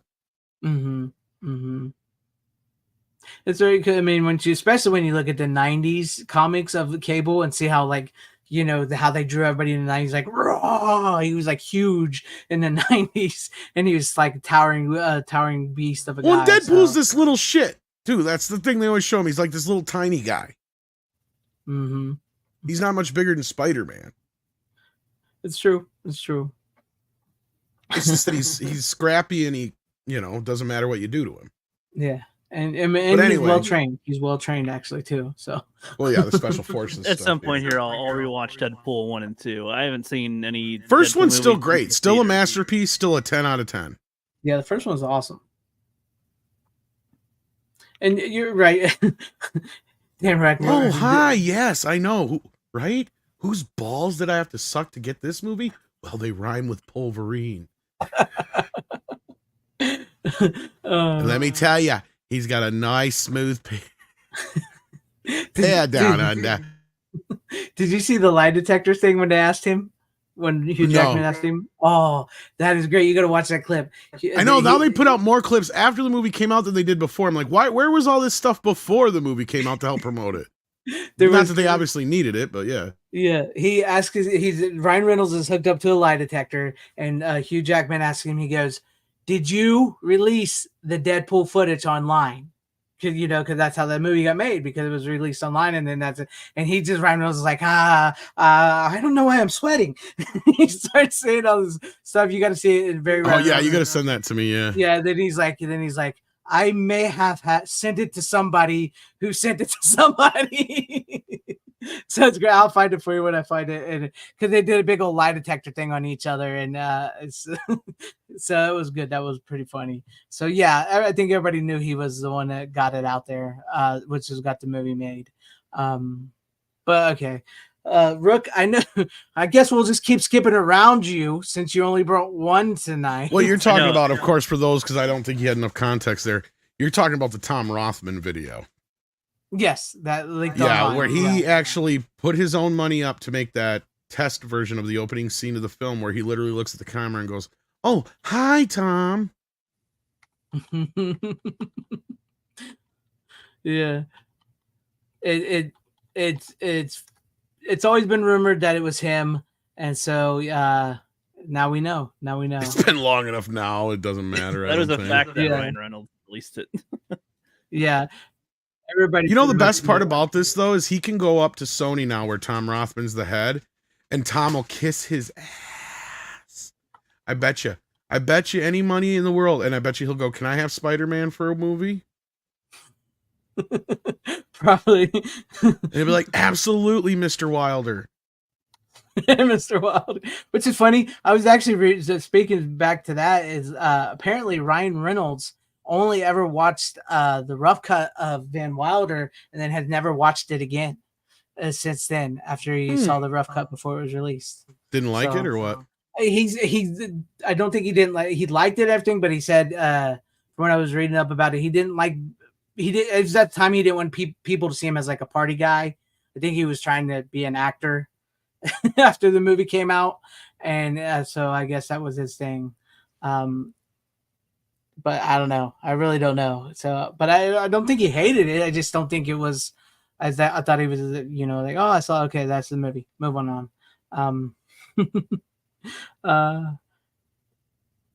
Yeah, Blake. Yeah, I seen that where Ryan Reynolds and his mom interviews Blake Lively's love interest for her new movie. I saw. Yeah, it's starting to bleed. He's believe it or not, he's a marketing genius. Whether or not he's a movie star or not, that's up to you to decide, because you can go back and forth all day. Deadpool, Ryan Reynolds, whatever. He's become a very good marketing genius with things. So there you go. Well, the best part is he doesn't even need this stuff, from what I understand. His little phone company, Cricket thing, he has made so much money off that. His other mobile or whatever. Yeah, and his other ventures and stuff. His vodka, or he's so rich that he doesn't even need the movies anymore. He just gets all these businesses so that he can make movies all he wants. Which is why we almost didn't get a Deadpool 3. Mm-hmm. And now he's saying that he doesn't know if he'll wear the suit again, which I think we all know he's probably going to do it in the Avengers movie somewhere. He's holding out for some money. Yeah, he was saying he don't know if he'll wear the suit again, and if he doesn't wear it for a while, this seems like a good stopping point. So I'll give him that much, because I do agree with that. That's code for pay me, bitches. It was really funny when Runner and I had our stream talking about it. We got in a huge argument about, because he said, I think he was referring to Henry Cavill or Hugh Jackman, saying that they won't. I think he's referring to Hugh Jackman saying he's not going to be Wolverine again. And I'm like, I was pointing out that, well, he said that before and then became Wolverine again, actually more than once, actually. And he was like, well, yeah, but I'm going to take his word. And I'm like, but why would you trust their word when they consistently have been proven to not keep their word? He was like, it's a normal thing people do. And I'm like, I think he was drunk or something. I feel like what you're saying, that it's normal, is proof as to why you shouldn't. I don't know. I was like, when they say I'm not going to do it again, they usually don't mean it. That's not usually what they mean. It's like different circumstances can come up. They might need money. Exactly. So why would they say, when they say they're not going to do it again, don't believe them? As long as they flash that money, they flash that right amount of money. That it doesn't matter. Harrison Ford, especially, right? Wasn't he supposed to not be in anything after Return of the Jedi? Look at him. How many times he I don't know about that in the sequel trilogy and stuff. Oh, you mean the Star Wars movies? Yeah, well, money. Well, yeah, exactly. But he's like, I don't want to be him. Kill me off, whatever. I don't care. And then he was in Rise of Skywalker, and it was like, Harrison, you said never, and then you don't mean it. That's because he finally got what he wanted. He got the money he wanted, and then kill him off because he never liked. No, they killed him off in Force Awakens, and then he appeared in Rise of Skywalker as well. So it's like, oh, was he in Rise of Skywalker? I never watched Rise of Skywalker. Well, good choice, but just a point of somebody going back. He on did word, Force Awakens to get Indy 5. He did He did the Rise of Palpatine. He did that just for Carrie Fisher. Yeah. I was going to say, I never even watched it. It's, to me, look, so we can move on because I know we've talked like this for the past 2 weeks or whatever. It's to me, I hadn't seen any Marvel project since No Way Home. The Deadpool and Wolverine was the first thing I've seen since then. I enjoyed it. To me, that can be an ending point. I don't really need to see anything that comes after it or before it. If maybe by some chance they make something else I want to see, maybe I'll see it. I don't know. But to me, this feels like a good ending to the Fox universe and to some characters that I actually enjoyed, and I enjoyed this. So whatever they do with them next, I don't really give a shit. They never want anything to end ever. Exactly. Ever. I don't really. To me, that's where it's going to end. That in my head canon, that's where it ends. Yeah, we have to personally decide where it's over because they'll always make more shit all the time. So, like, because to me, I view Endgame as the end. Then I view Spider-Man No Way Home and now Deadpool and Wolverine as the epilogue to the story. To like, one closes off the one thing to make Spider-Man into Spider-Man and closes off some of the other Spider-Man. And then with Deadpool Wolverine, it closes off the Fox movies. That's how I see it. But with that being said, I guess Tom, how many more do you got? You got like 4 more, don't you? Because rookie technically ish. I mean, I can make it 3. I got 2. Well, it's kind of funny because the last like 10 shows we've gone for like 3.5 hours. So it'd be interesting if we'd be under 3 hours. If you want to go, Rook, you can. Yeah, if you want to do your one now, or if you want to wait. Yeah, I'll go first. I'll go. Then that way, if you want to leave, you can always leave. It's all good. No, obligated to stay here or anything. We see your vibrator on the bed back there. Yeah, thanks for sure. What's with the pop? I Looks like a vibrator to me. It's a cat brush. We talking about cat brush? Automatic ear cleaner. Pringles. It's my neck massager. Who needs a cat brush that vibrates? I never said it vibrated, bro. You're the professional with vibrators. I'm not. It's his neck massager, Tom. No, so I watched Herby. I didn't watch the whole sets yet. I'll be watching these every now and then too, but I watched the Herby the Love Bug. Fun fact. So I thought that I haven't seen these before, but now I've seen a little bit of them, little bits and pieces of them when I was younger. Fun fact. My mom had to remind me actually. The main guy in it or something, my doctor was like his stepson, I think. He's somewhat related to the one of the guys in Herby. You're related? No, I said my doctor. Oh, your doctor is related to. Yeah, in some way. Was he an evil doctor? To them. Sometimes on Wednesdays for sure. But no, it's a fun little movie. A car has like sentience. Let me see the discs. What was that? Out of curiosity. Let me see the discs. Sure. Just out of curiosity. It doesn't stay in there very well, honestly, in the case. They kind of pop out. Reprints of the old one. Let me see the first one. That's what I got in my hand. In the Xbox. So. Of course it is. I'll look up the other one. Well, you just take movies out? Yes, we do. When you're done, you just take them out. Yeah, like a normal individual. What are you doing? It's the same exact disc I got here. See, and it even says disc 1. You don't have disc 2 though, do you? I just got the pack that has 1, 2, 3, 4. So, this was a pack 2 originally, but I don't have the box anymore. Yeah, seeing the case or the cover, the picture for Herby 2, Herby Rides Again, makes me think of Flubber for some reason. Back in the day, I think it's because the car flies in Flubber or something. So it might be when I'm connecting there. But no, it's a fun one. It gets sentience. There's the driver who doesn't seem to be doing so well anymore, kind of down on his luck with everything and kind of just trying to find a vehicle. Has his eye on this yellow car. But then Herby just kind of, I don't know, wants this guy to be his driver for some reason. And Herby's mostly referred to, even though Herby was the guy's name, car's still referred to as a she for the most part. It's it's your babe, your girl. That's your car.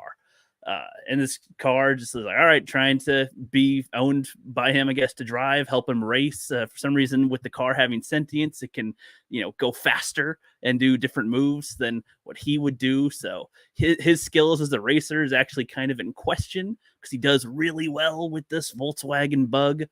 And it's a very bizarre race car, I guess, compared to all the other cars. Going back in the day, Volkswagen's looks like it's like a German production car, right? And it's what was the design of the Volkswagen for? Was it for anything in particular? I don't know the history that much of the vehicle. Actually, Schittler designed it.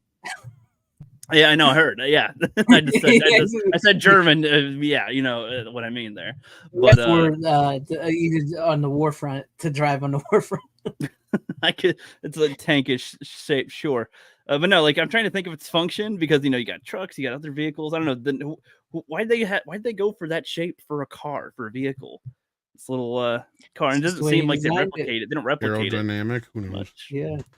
I'd say it's probably the opposite of aerodynamic. You'd think it'd be, in the slimmer front and slimmer. It's design, actually, if I remember right, it's supposed to be designed to be a minimalist car, like especially if you get one of the original ones from back in the day. Like I remember when I was a kid, we had one.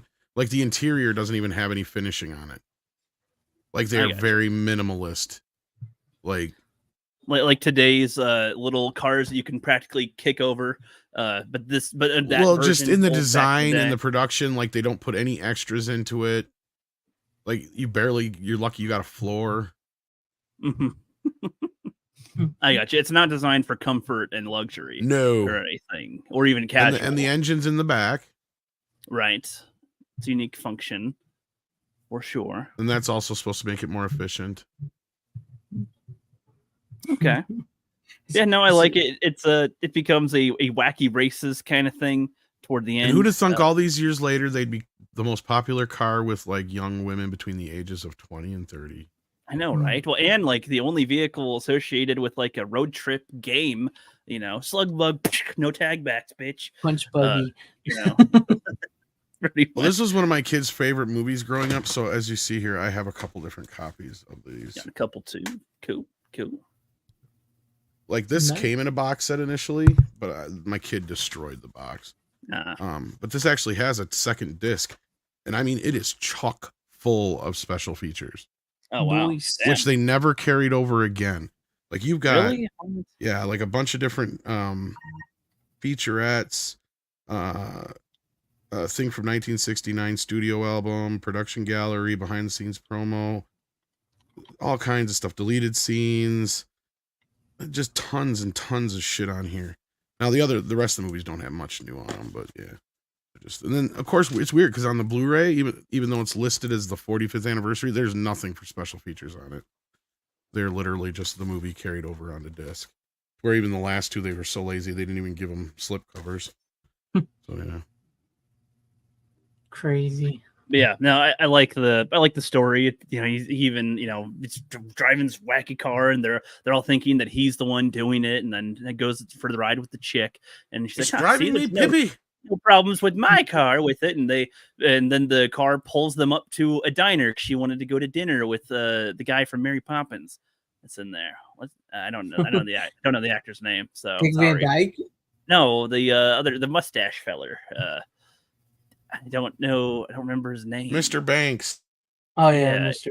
Banks. He's in this, and he's like waiting for her. He's the nemesis essentially to the protagonist here with it. But Herby pulls them up to the diner. She's like, help! I'm held against my will, whatever. And there's like hippies in the truck. They're like, she's like, she said something specific like I can't leave. I'm trapped here. And she's like, yeah, I'm trapped in here. It's like, yeah, we're all trapped in here, man. The whole world.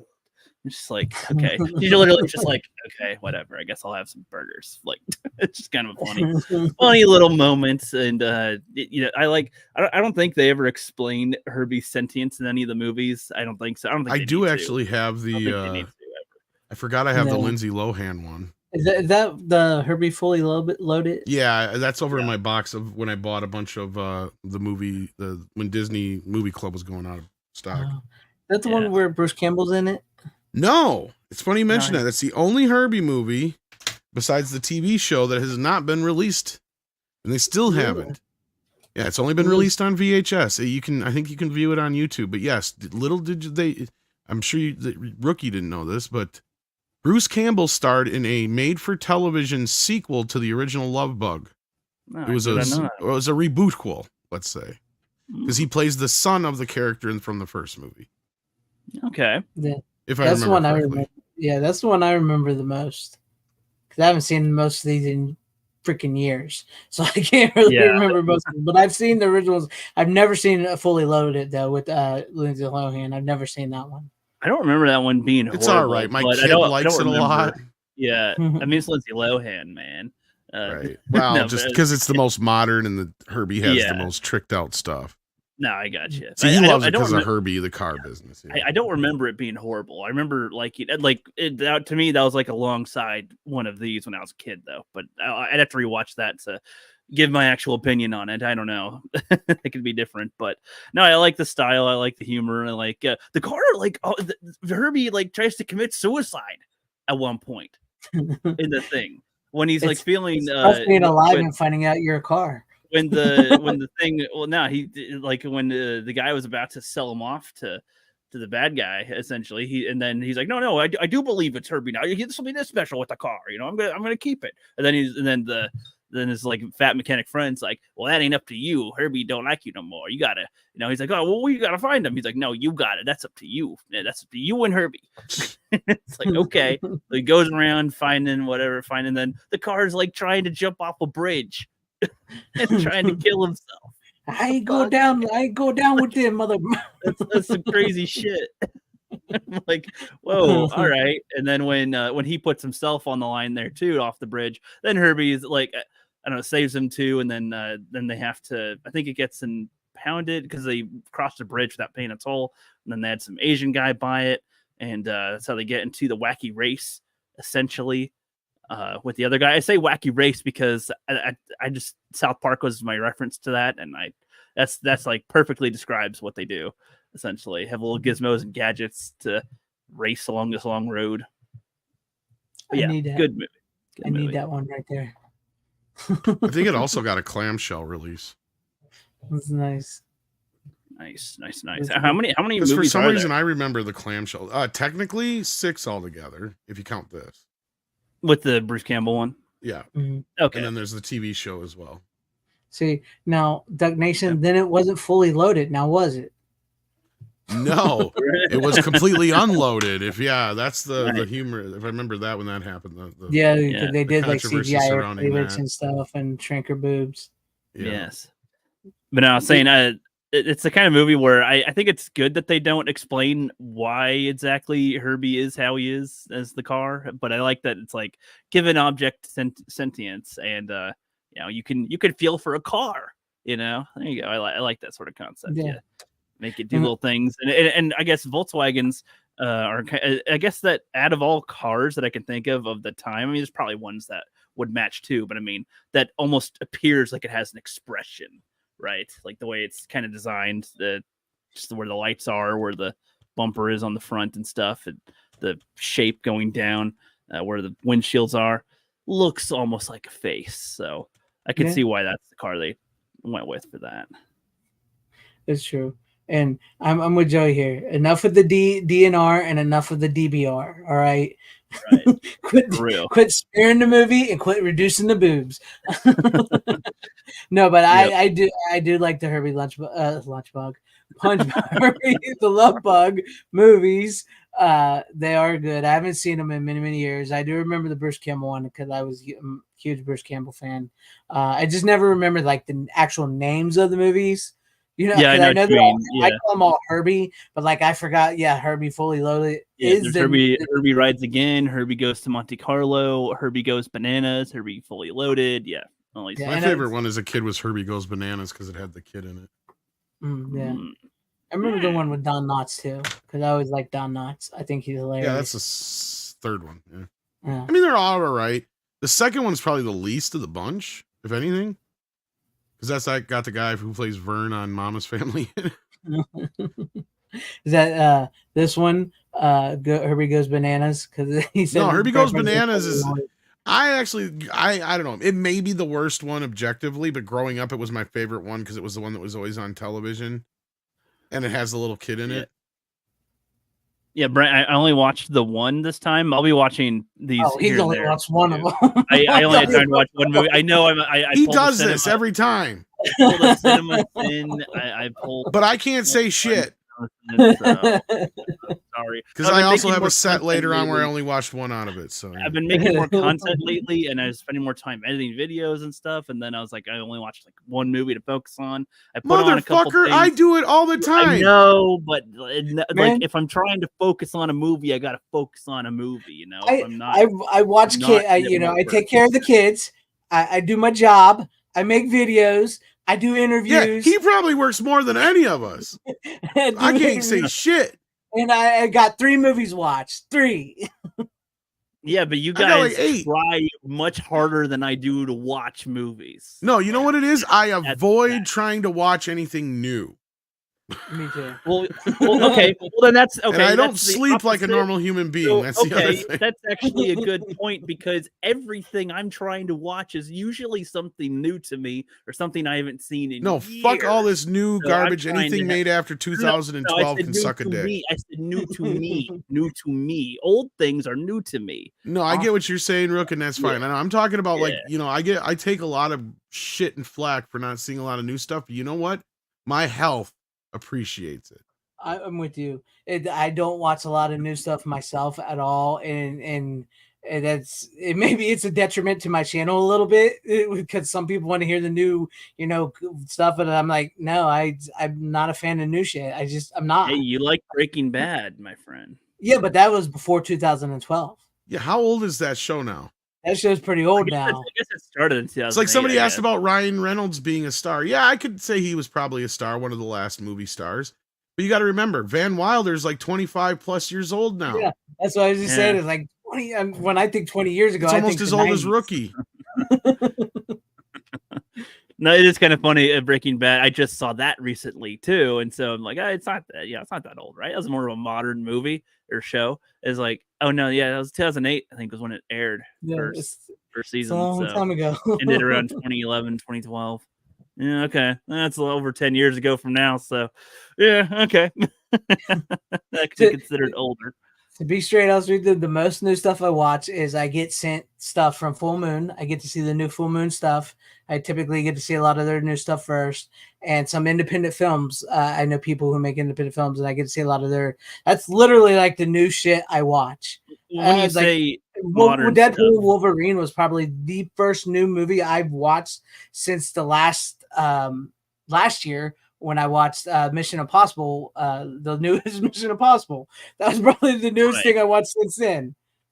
When you say you don't watch new movies, what's your date? What's your year date? Like what year are you talking about that you don't typically watch anything? I don't really watch much. I think he waits to hear if we like it or not more so. And most time I do, yeah. Most time I listen to you guys, and whether you like them or not, and then I'll get into it. Because like you saw Godzilla -1, I assume. Yeah, right? Well, no, not yet, actually. Okay, because that is of the newer genre. I know Tom liked it, so it's like.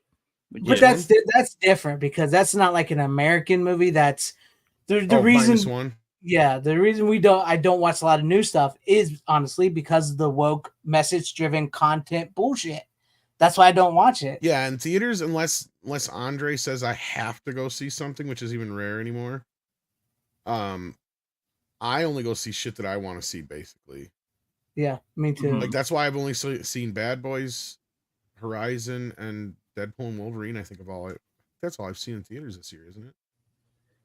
I think so. Interesting. Yeah, but I mean, I would say that, like, not saying that there can't be good new stuff. There can be good new stuff. Oh, Dune 2. I forgot about Dune 2. That's yeah, how. and I think Godzilla -1 is. Great example. Even though I haven't seen it really all the way through yet, because I do need to find time to watch that. But that was last year, technically. Yeah, I don't watch Netflix. That's a great example of a movie done right, without messaging Well, I guess you could sort of say it's messaging, but it's not like a real messaging because it's focusing on something from World War II. But it's a great example of a movie done right, done well for the fans, and a movie that's pure fun and enjoyment from everything I've heard. Whereas, like, you see something like what's something new that come out where you like people are like, oh, that's just a piece of shit. That's way too much money. There's messaging in it. There's this, there's that. I mean, that's one of the reasons why I just don't get into new stuff.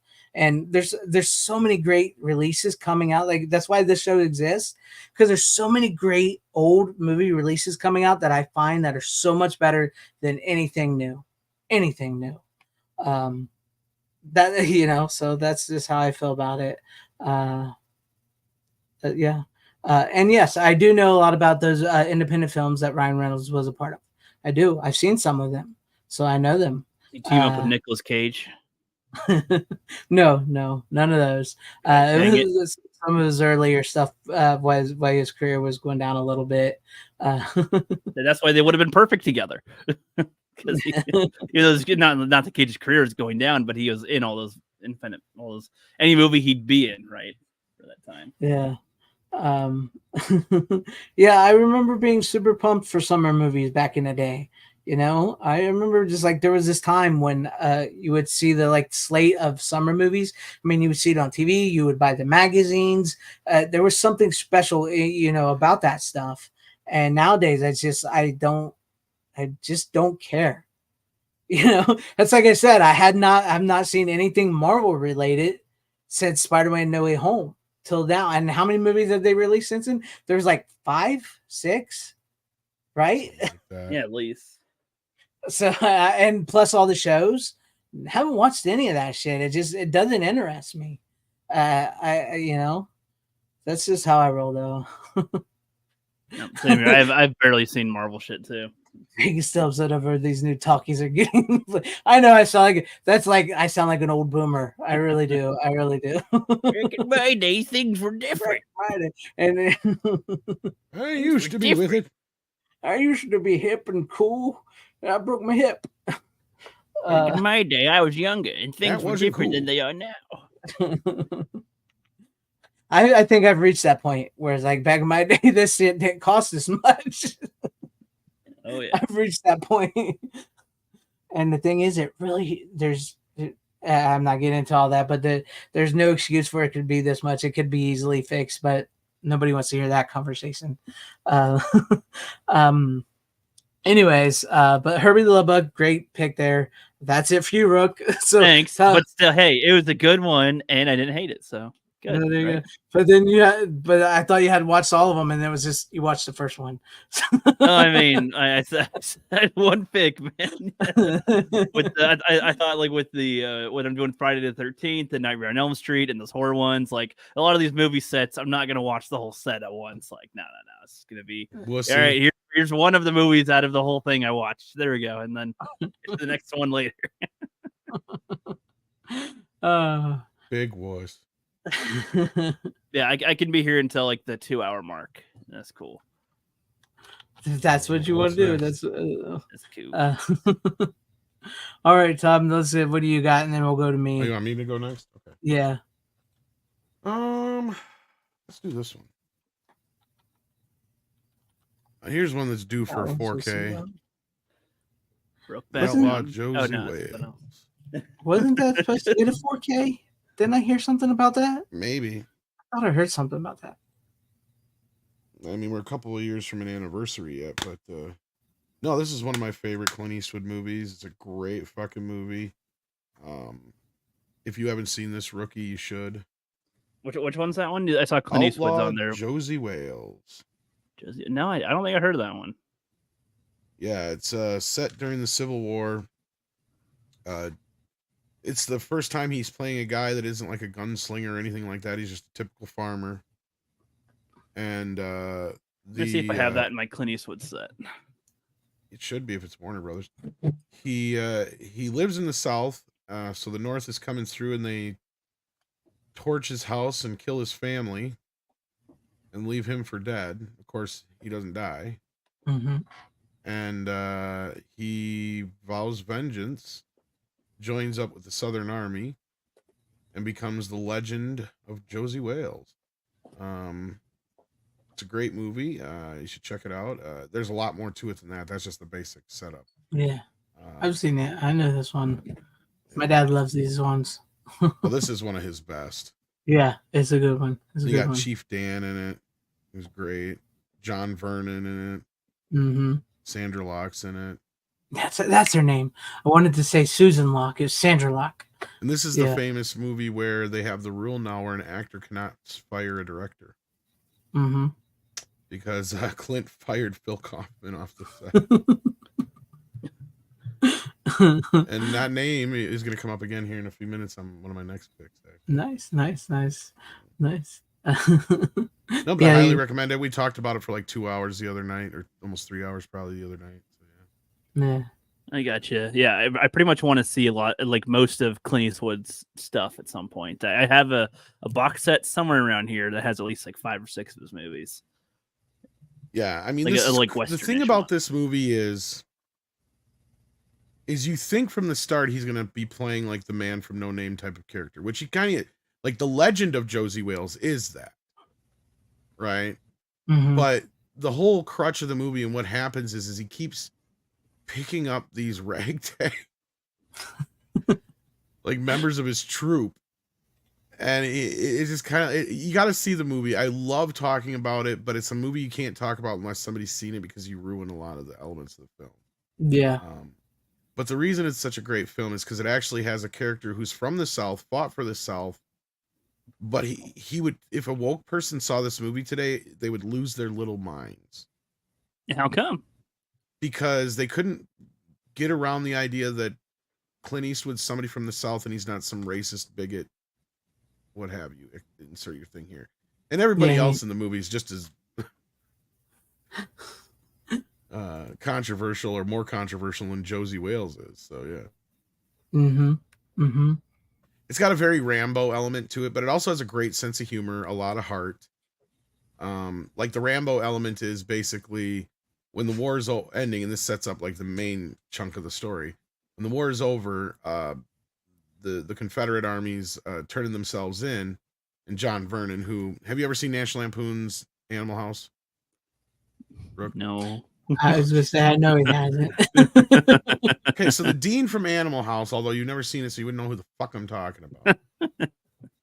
So anyway, because this is like his second best. It's hardly a performance, spoiler. his best performance anymore. Yeah. So like anyway, Clint Eastwood's the only one who doesn't go in, and they get betrayed. But the one guy who's left alive he like knows that Josey's not going to rest until they're all dead.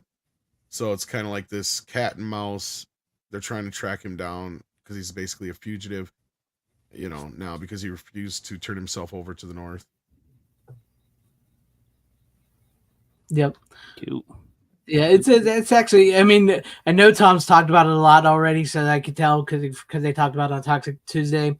Yeah. But it's something you really got to watch, and I think if you watch it, you'll like it.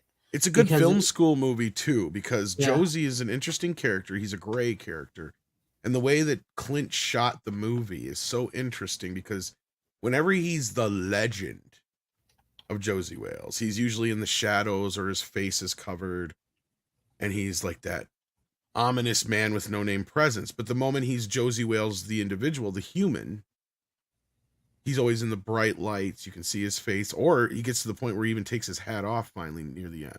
Like, I mean, it's this thing where it's this man who's trying to drive. He's driven by the fact that they took everything he cared about in his life, and he's not trying to he's not desperately trying to find his humanity or anything, but he's also not like rejecting humanity at the same time, if that makes sense. Mm-hmm. So it's kind of like he's slowly re-embracing life while he's on the verge of death. And it's got some of the greatest fucking lines in any Clint Eastwood movie. And actually probably speaks the most of any of his films too, because he's got some great fucking lines, like, you know, dying's no way to make a living. Yeah, it's good. It's got some good stuff in it. It is one of his better Westerns. I mean, not that he did bad ones. He pretty much, they were all pretty good. And him and Chief Dan are so great in it. Oh my God. Yeah. I used to know things when I was a young buck. Then I got civilized. Yeah, honestly, I'm kind of with Clint Eastwood films, especially older ones. I'm kind of excited to watch them because it gives off a really good vibe, and like like you said, like it's a good film type of movie. And it plays with your expectations a lot, not in a bad way either. Yeah, and for some reason, just the way that the Clint Eastwood movies come off of, it's usually like really good. It's a good like, oh, we're in for a ride. What are they going to show us? What's the music they're going to have with it? What are they going to do? And he's cool at the end of the day too. He's cool, so that's good. Yeah. No, this is one I think you'll enjoy. It's one of his better ones. It's definitely my top 5, if not top 3 of his films. Sweet. Yeah, it's a good flick. Good flick. No, honestly, I've probably seen, I don't know how many Clint Eastwood films I've seen, but I don't even think I've seen 5 total Clint Eastwood films. I've seen Good and Bad and the Ugly, Gran Torino, and probably a couple of others, you know? This is a good gateway, especially for his Westerns. Because it isn't one of the more harder... even though what I just explained to you sounds like a lot and pretty intense and shit, the way it's conducted and directed and the story plays out, it is probably one of his more accessible stories, and it does just draw you in. And it's 2 hours and 15 minutes, and it doesn't feel like it. Like once the story, like he wastes no time. You get into it, and it's just boom, boom, boom, boom, boom. The story just keeps rolling as you keep moving along till the end. And it does stop to breathe once in a while, like a 70s movie does, but not in the way it's kind of ahead of its time in a way too. It feels more like an 80s movie in some ways. Like Clint was kind of, you could definitely tell he was, because he directed like I think 4 movies at this point. So you can really tell he's starting to really get his footing here. Yeah, and he pretty much changed Westerns at that time for his, because they were Westerns, but they were different Westerns than like the John Wayne and Westerns and all that, which were a little more well, I like it too. Yeah. Well, because he brought in like the Man with No Name type Western, right? Mm-hmm. Like John Wayne is kind of like the difference between Adam West Batman and Michael Keaton Batman, right? Like that's the 2 worlds you got there where we're at. And now we're at this point where we're in like the phase of Westerns where we've gone past even the Christian Bale and into Ben Affleck era probably. But, like, I mean, Horizon, I don't know. See, Horizon, the jury's out on that one. Like I have a tough time with it because I didn't hate it, and it's one of those movies that's mesmerizing as fuck, but I have a hard time saying it's a good movie. I guess. But anyway, that being said. Yeah. All right. I guess we'll go to me. I think I brought this one on before a couple years ago, but I wanted to rewatch it. So I got Who's Harry Crumb, starring John Candy, from Mill Creek, our good friends in Mill Creek. There's the special slipcover. Mill Creek. Wow, it actually doesn't have a nasty fucking cover underneath. That's surprising. No, it actually has a nice. Just a zoomed in version, but yeah, just a zoomed in from. Looks very concerned with his situation. Oh, this is a fun movie. This is basically John Candy's Fletch. This is what this movie is. Yes. I love how you say that, and I'm like, okay, that's another movie I don't know. Okay. Fletch is great. Okay, so John Candy is Harry Crumb. He's a detective. His father and grandfather were like these great detectives, and they founded this detective agency in the big city, but he doesn't run it at all. He's like out in the Midwest, and he's like considered the black sheep. The dad from Beetlejuice, I can't think of his name right now. Oh my God, what is his name? Jeffrey Jones. Jeffrey Jones runs the thing.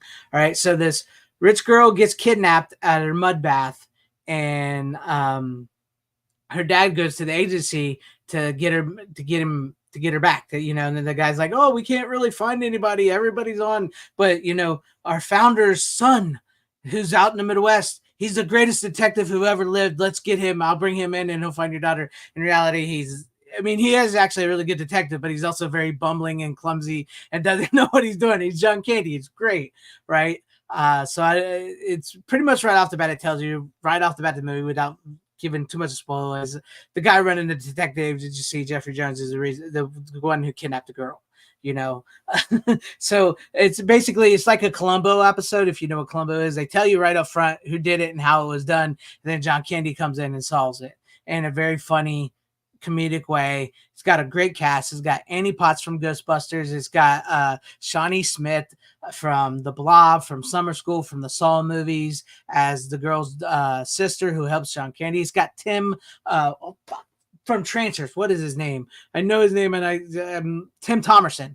Tim Thomerson from Snatchers is in it, and the dad is Barry Corbin. It's got a great cast to it, and it's very funny. Like if you've ever seen the movie Fletch, which was Chevy Chase's Beverly Hills Cop, it very much goes. Like every comedian sort of had that, where they were sort of like a detective type thing. It's very funny. It's very funny. I really like the movie.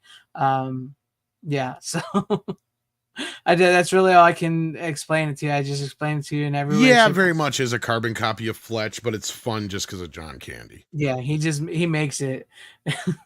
In the beginning, when he's on that like pretending to be a window washer and he's trying to take pictures of the woman having an affair, and he starts swinging it so he can take pictures of it, and then she comes into his office the next day and she's like, "You idiot, these are pictures of me." And he's like, "Ha, thought you could fool me. I knew you was the one having an affair all along." And he was supposed to be taking pictures of her husband. Oh, it's great. It's funny. I'm sorry. It's just a funny movie. And like, even when he's counting the money, like they're trying to pay off the ransom, and he goes through each stack of money and just like through his ear, and he goes, "Oh, we're missing some."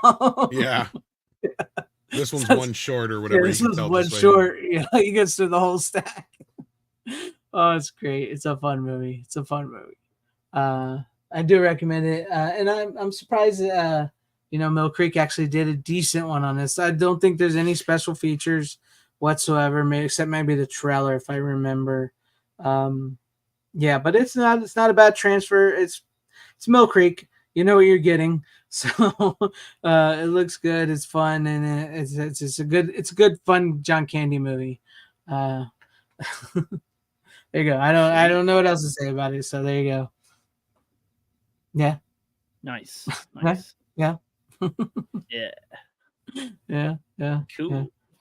Yeah. I do recommend it. It's a pretty good movie. It's funny watching him, because he does do the whole little bit where he dresses up like other, he disguises himself and everything. And if you've seen Fletch, you know what I'm talking about, because he does do a lot of that stuff like Fletch does. Anyways, there you go. That's what it is. And since Rook, you don't have anything else, it's back to you, Tom, if you're ready for your next pick. All right. Forced to go to Tom again. Yeah. I'm gonna save my big one for last. Okay. This is my fun one. This is a public domain classic of sorts. It's Bela Lugosi's The Devil Bat. Oh, nice. Whoa. And this is a so-so scan of it from Kino Lorber. I'm pretty sure the negative has been lost for years. The movie's in public domain. It has some horrible special effects. It's a fun, mystery science theater kind of movie, but basically Bela Lugosi plays this mad scientist who's got these mutant killer bats. And it's just goofy as hell. It's not bad. It's actually a decent little story or whatever, but like it's almost kind of like the same story they used for Spider-Man. Yeah. It's about, because the guy, he's like all pissed off because he's gotten, the company's gotten rich off of his ideas, so now he's killing everybody in his company, basically. I founded this company.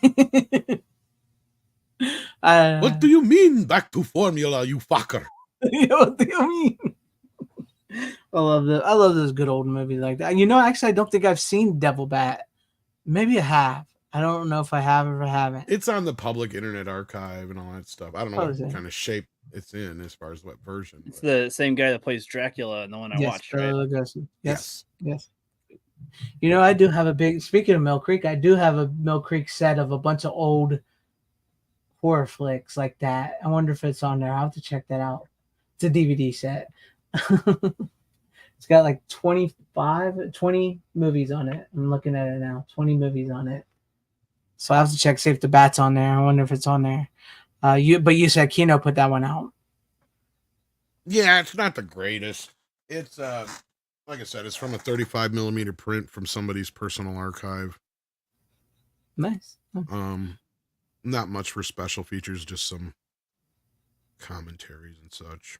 So I think maybe not even that. Oh yeah, audio commentary by a film historian. That's about it. It's fun.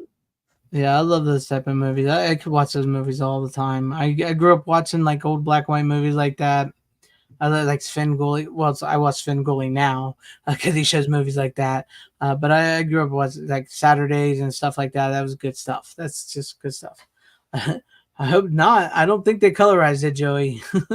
Yeah, there's colorized versions out there of it, actually, I believe. Oh, there is? I think so. I'm trying. It's on YouTube. Oh, here you go. I'm trying to find one of the better scenes. The Devil Bat.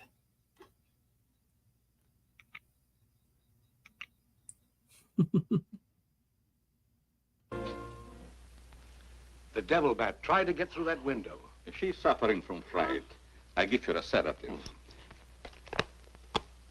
It's out. Is there anything else? No, Maxine, that's all. Good night. Good night, mademoiselle. Right, just trying to find a scene with the bats in it. Where's the Devil Bat? There's their leaving. Whoa.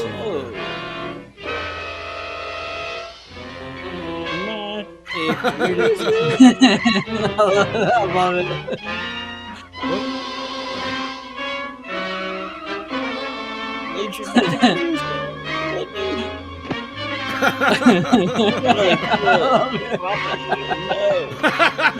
You Devil Bat. He's gonna get you. Oh no! I love the stock footage of the Yeah. bat's face. Yeah, it's basically just somebody must have been holding a fruit bat like this, and they're like, film it, hurry up, They're scary. before it bites me, Jesus Christ. That's why it's kind of funny. It's called Devil Bat, but I'm like, you could probably just call it regular bat, and it would be like, oh no, people are still freaking out. You know? No, like, it's a Devil Bat. Damn it! Didn't you see it? Well, the problem was there was already a couple movies called The Bat, which is based on a completely different story, but yeah, Yeah, like a murder mystery, yeah. What epic special effects! Epic. yes. But hey, back in the They day, spent man, about $10 million on those special effects right there alone. yeah, I was gonna say back in the day, man, that was actually big epic special That's what they effects. did with the money. Gotcha. Yeah, no, it was made by Producers Row, which is a really shit company that nobody even remembers anymore. That's why it's public domain, yeah. Yeah, there's a bunch of like public domain movies now. It seems like anymore. OMG, classic. Yeah, it is. It's good stuff. It's good stuff. Legend Films put out a colorized version, so there you guys go. If you want a colorized version, I don't like the colorized version. I just prefer the black and white. I really do. This is one of those movies, yeah, you almost have to. Yeah, you got to see these movies in black and white. That's how they were meant to be seen. Yeah. Oh, there's another one. The Devil Dolls with Lionel Barrymore, which is I have to check that one out. I don't think I've seen The Devil Dolls. I'll have to check that one out too. But I love those movies. I've been wanting to get more of those. Like I've been wanting to get that Kino set. It looks like the version you can rent on YouTube is the colorized version. Oh, really? The version that FanZcene don't want. No, I don't like the colorized version. I think they'll actually show the bat here. It's just like a. Yeah, as you can see, it's colorized. Yeah, it's really shitty colorized. I could see That them. just still looks black and white almost. Yeah, Surprised almost. they haven't remade this for the modern. Well, I mean, we do have bats from a few years back, which is kind of similar, actually. I wish they would put that movie. Is that the one with Lou Diamond Phillips bats? Yep. Yeah, I was gonna say I want a Blu-ray of that motherfucker. Yes. That is one of the best, worst movies ever made. Oh, I love that movie. Bats it's so is good. fucking awesome. I know. Yeah. I even said that to him when we had him at an interview. I said, I know I'm not gonna get a chance to really talk too much. I just want to say I love bats. And he just kind of like, oh well, thank you, kind of thing. Like, all right, have a nice day. I guarantee you, nobody's ever come up to him and said that. Oh, I guarantee you, nobody's ever. Hey, Lou Diamond Phillips, you're your guy from Bats. You're a fucking bomb and Bats, Bela my boy. Lugosi starring in that movie. There you go. It's a fun movie. It truly is. It is very fun. I've not seen that in years and years, and you're right. It has an HD digital release, but it looks and sounds like it's only 2 channels, so it's like the cable version. And it's only the PG-13 cut too. And I have the old DVD, but it looks so bad. But it has it's one of the first DVDs to have DTS:X sound on it, which is why I'm like, why does this only have 2-channel sound? And I'm like, ugh. Yeah, it's definitely the looks sound like on that movie was amazing. Definitely looks like one of those movies that Red Letter Media would watch for their Devil Bat series probably or something. Yeah. Like the type of movie, like if you're like somebody that doesn't particularly like those movies, but you watch them with a friend and it's the best time or something. That's a good way to sell some of these. I get that, and they are fun to watch for friends. But personally, I would just truly like these movies. I watch them by myself all the time. It's just because they are goofy, they're fun, and it just. I don't know. You need to find a girl that'll watch them by yourself with you. that ship is probably sailed by now. I'm yourself with you. I know women, but I'm good. I'm good. I don't know if FanZcene caught my fumbling of saying words. I was like, yeah, you need to find a girl to watch them by yourself with whatever you got. Biden had. But I was doing that on purpose. That's the difference. So. Yeah, but I like watching these movies. I do. I can watch them by myself or with people. They're fun to watch.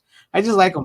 Because that was my thing. It's like growing up on these movies, and also like with Mystery Science Theater 3000s, the good versions of them when I was growing up.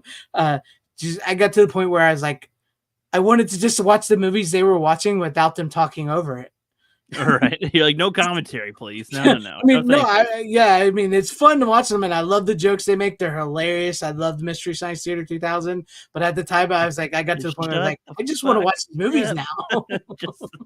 Why would I watch you talking about the movie when I can just watch the movie? Right. All right. I'm actually going to be doing some of that stuff, though. Actually, are you? With is this through Web and Air? Yeah. You're gonna make the Devil Bat 2? No, I'm gonna be doing like my own commentaries, and I'm gonna be pulling people like you guys in. Probably, maybe not you, bro. Sweet. No, you have to have me in there as a punching bag. The audience will be on your side a lot more if I'm there. For sure. I am so much meaner to him than I ever was to Runner. So I was just going to be mean to him from now on. Hey, that's fine. I'll roll. Take I'll care, roll Brian. with it. I know my role. Good night, Brian Barth. Thank you for hanging with us. All right. I mean, it was kind of fun when I would rib Runner. I'm just like flat out fucking mean.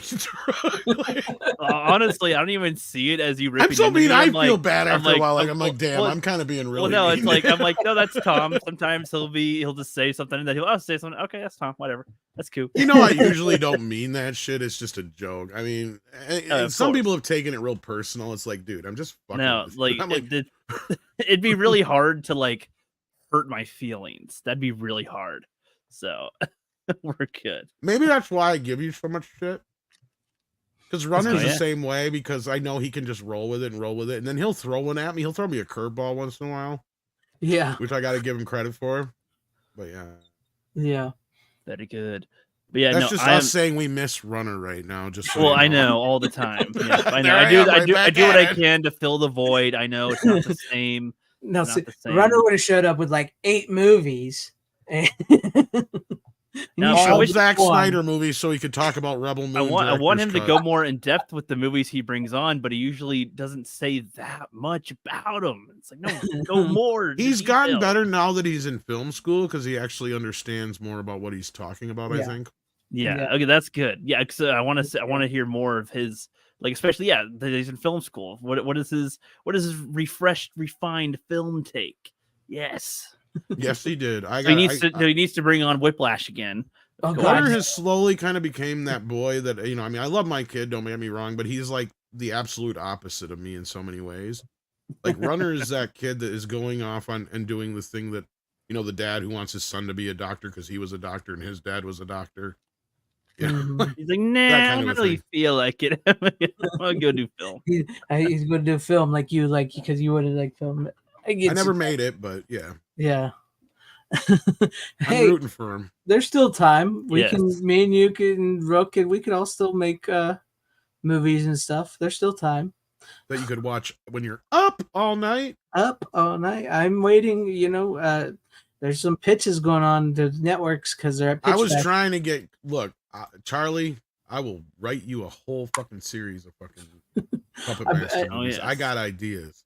I'm really hoping I get a second chance at another interview with him to make up for the one I did. Not that it's a bad interview. It's actually I actually went through some of it. It's not bad, but it could have been a lot better. And maybe I'll get to do another. Yeah, you making a bigger deal out of it was kind of a Streisand effect. I was going to say, but I didn't want to. Yeah. I just felt so bad. I just wanted more interaction. I wanted to bring in more interaction. There's so much I wanted to ask him, and I just didn't get into it. But anyways, I guess we'll move on to my final pick of the night. I have, speaking of John Candy, I went into another one because after watching Who's Harry Crumb, I wanted to watch The Great Outdoors. Big Bear, chase me. Big Bear. I don't like lips and assholes. I like lips and assholes. Got to introduce Mr. Thick Dick to Mr. Urinal Cake. I love that movie. So great. The old 76er. That's what it's called. Yeah, 76. I've not heard of this one.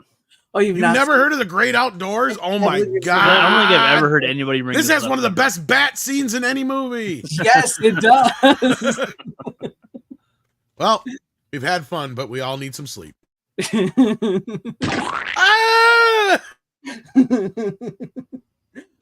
love what he's telling the story. $135 for a lighter. Can't even get it to work. $1.25. When they're chasing, yeah. So basically, the plot of the movie is John Candy, his wife, and his two sons are going up to this cabin. In Wisconsin. Wisconsin, yes. It's the same place him and his wife stayed for their honeymoon, and they're going up there to have this big, vacation. And then Dan Aykroyd, his wife, and his twin freaky daughters just show up and take over the vacation because he's like this rich. It's a John Hughes movie. Don't forget that. John Hughes movies. Yes. So it's made by John Hughes, who did Breakfast Club and Ferris Bueller and all them. And they show up and it's like one of those classic opposites, like John Candy's a family man, Dan Aykroyd's the rich guy, and he kind of just takes over, and the plot unfolds is like, how are these two families going to get along and everything like that. Stuff like it's very, very funny. And it's got some. As a matter of fact, I don't remember anybody inviting you. Yeah. Oh, one of my favorite things is when he's telling the story about the bear coming up and like he scares everybody's like into his story, just listening to him. Then he scares everybody, and then everybody just starts. Oh, Jesus okay, so Christ, I made the claws bigger a little bit. So what? Sue me. Yeah, so they all get pissed at him at the end because he scared them all. He's like, Jesus Christ, man, you're gonna give myself a heart attack. Way to go! You scared the kids. They'll never get to sleep tonight. I think I've seen John Candy in Home Alone. That's it. Are you kidding me right now? So much more. Are you seriously kidding me right now? This is worse than your Mighty Ducks guy take. Exactly. I'm really trying to think about Buck, it. Nothing else. What? I'm really trying to think about it, and I'm like, no. I've seen Chris Farley in a couple of things, but Cool I Runnings probably need even to see more. You've never seen Cool Runnings? I've seen Cool Runnings. He's in that too. Okay, I've seen. That's Cool your Runnings. era. I've seen Cool Runnings. He's in that too. Okay, yeah, I remember him in that. I mean, now. yeah, he did die when you were probably pretty young, but still, Yeah. or not even born. Planes, Trains, and Automobiles, Uncle Buck, Great Outdoors, Who's Harry Crumb? Blues Brothers. The Blues Brothers. No, he's not in the Blues Brothers, is he? Yeah, he's one of the cops. Oh, yeah. You're right. My bad. Yep. I remember that. Who wants orange whip? Orange whip, orange whip, orange whip. 3 orange whips. Yeah. I feel like if he's in something else I've seen, I don't remember it very well. So Cool Runnings and Home Alone. That's my John Only the lonely. I mean, experience. Yeah. You see, what's funny he's is in that JFK. He's never seen JFK. What's funny is that as it's like as unbelievable as that is, all that says to me is I've got more things to look forward to watching and experiencing, and maybe destroying or praising, depending on the day. Nothing but trouble. Yeah, I mean, he's in a lot of shit. Yeah, no, I haven't seen that. Nope. Tom needs an Up All Night show. That's funny, Joey, because there may be something with me and Up All Night. Interesting. Yeah, no, none of these. Cool Runnings and Home Alone. That's all I got for John Candy experience. I love doing that. You guys are just quoting all these things from the movie, all funny, and I'm just like, yeah, I've sort of seen him like once. John Candy is one of the greatest comedians from that era. Spaceballs. Yeah, Spaceballs. He's Barf the dog. Oh, yeah, he's Barf. Okay, that's 3. That's 3 movies of him then. That's pretty good. She doesn't look Jewish. You need to see Uncle Buck for one. I mean, Uncle Buck, Great Outdoors are like musts. And Planes, Trains, and Automobiles. Yeah, no, I think I bought at least 1 or 2 of the movies you guys recommended of him a while. You guys brought on movies a while back. I think you got Planes, Trains, and Automobiles, didn't you? Yeah, I think I bought at least 1 or 2 of those. So, which is funny that you've seen Home Alone, but you've not seen Uncle Buck because Macaulay Culkin is in Uncle Buck. He's one of the kids, right? But that's where John Hughes got the inspiration for Home Alone from. But the channels I watched played Home Alone way more than I don't even know. Because if I remember right, wasn't that whole question thing that Macaulay Culkin does? Wasn't that like a real thing he did? And so they incorporated it into the movie, I think. Yeah, with the like, what's another word for balls? No. Where he's sitting there doing the 20 questions. Yeah. Yeah, like he's just sitting there. What do you do for work? What's your mom do?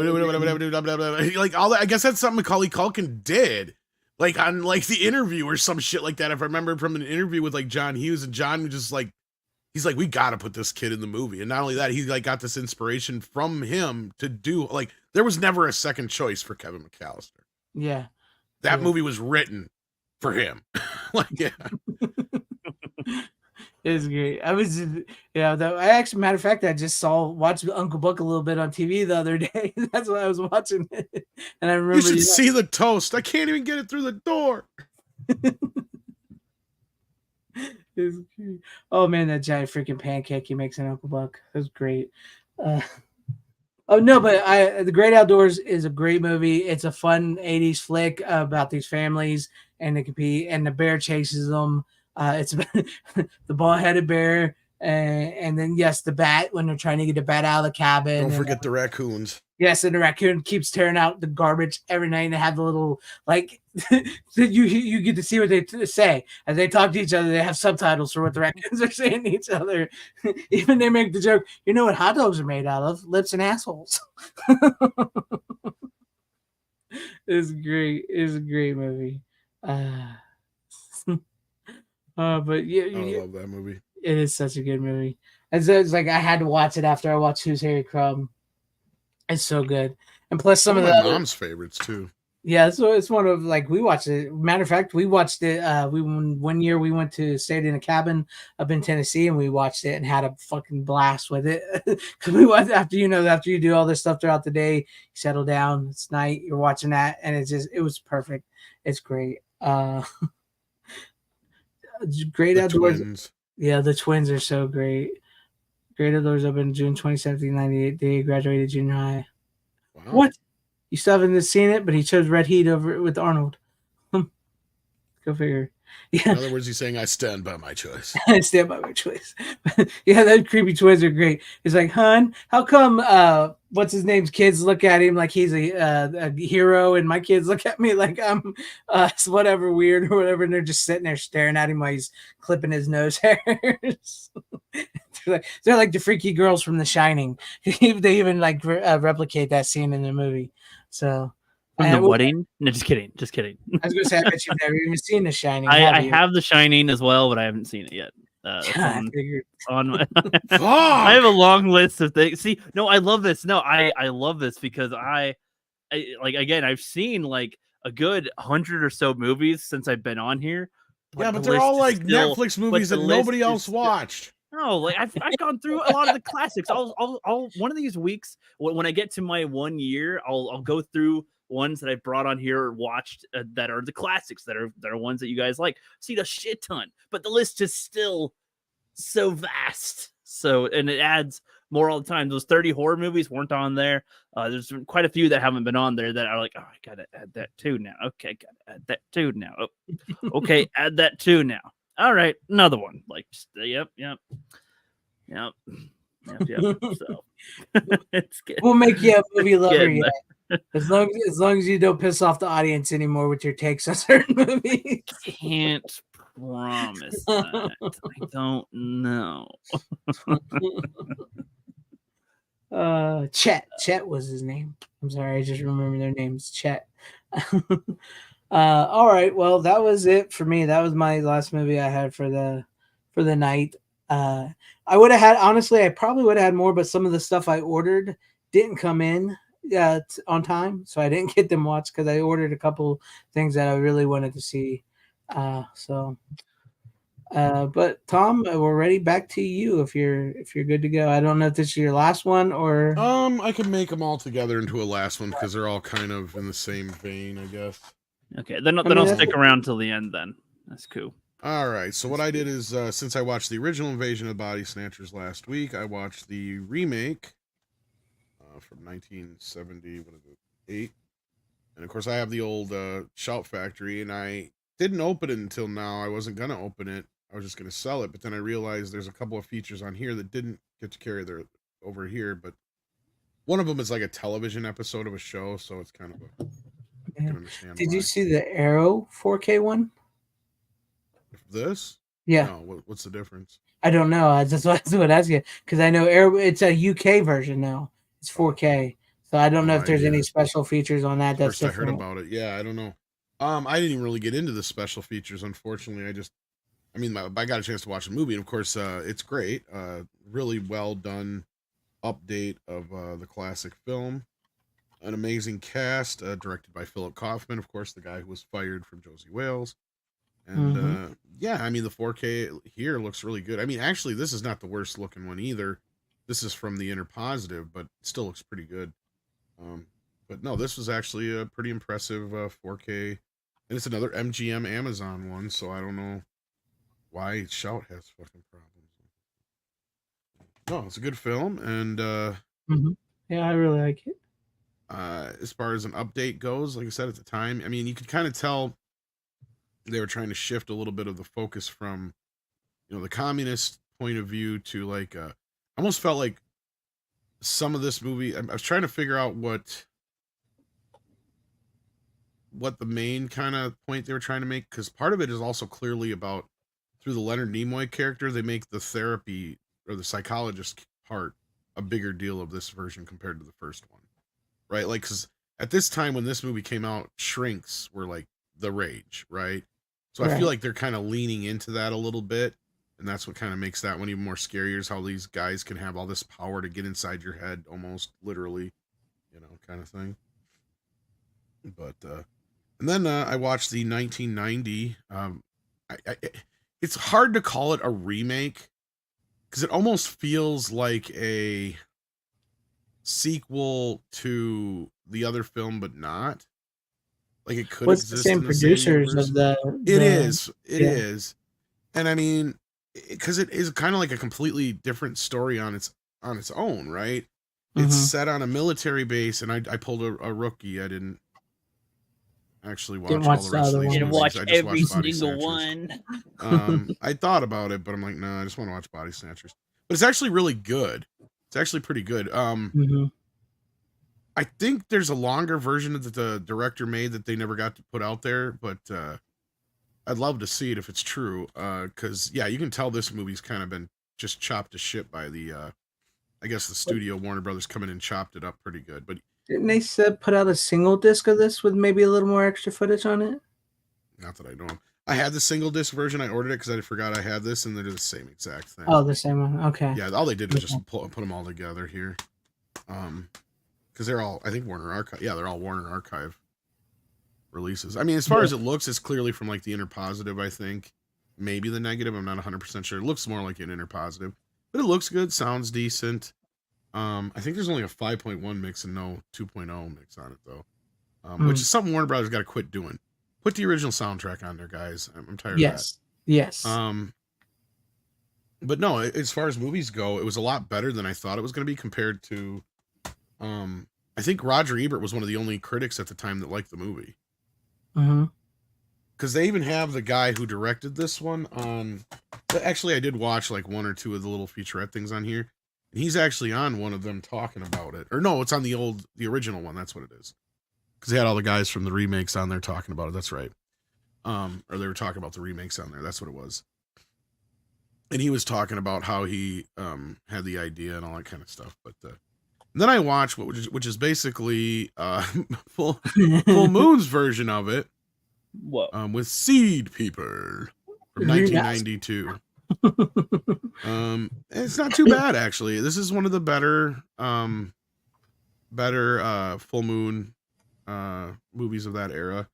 And it's in the prime of the Full Moon era. It's 92, and of course going along with the fact that you got to talk to Charlie this week, it was really cool that I was like, oh yeah, I got Seed People, and I bet you that's a lot like Invasion of the Body Snatchers. Then you watch the Video Zone, and of course the one girl in the movie is like, you know, I loved the 78 Body Snatchers movie, so I wanted to make a movie like that and act like one of those characters. And it is. It's basically Invasion of the Body Snatchers mixed with Critters. Sounds fun though. It is. Like, I mean, the story is basically Body Snatchers. And people are in the normal or human form, and they do act like the Body Snatcher people kind of do. But what they can do is turn into these little, like, pod seed creatures. What these seed creatures do is they go around. I mean, they do have some original ideas. I mean, don't get me wrong. Charlie does know how to take. Seed. Yeah, literally.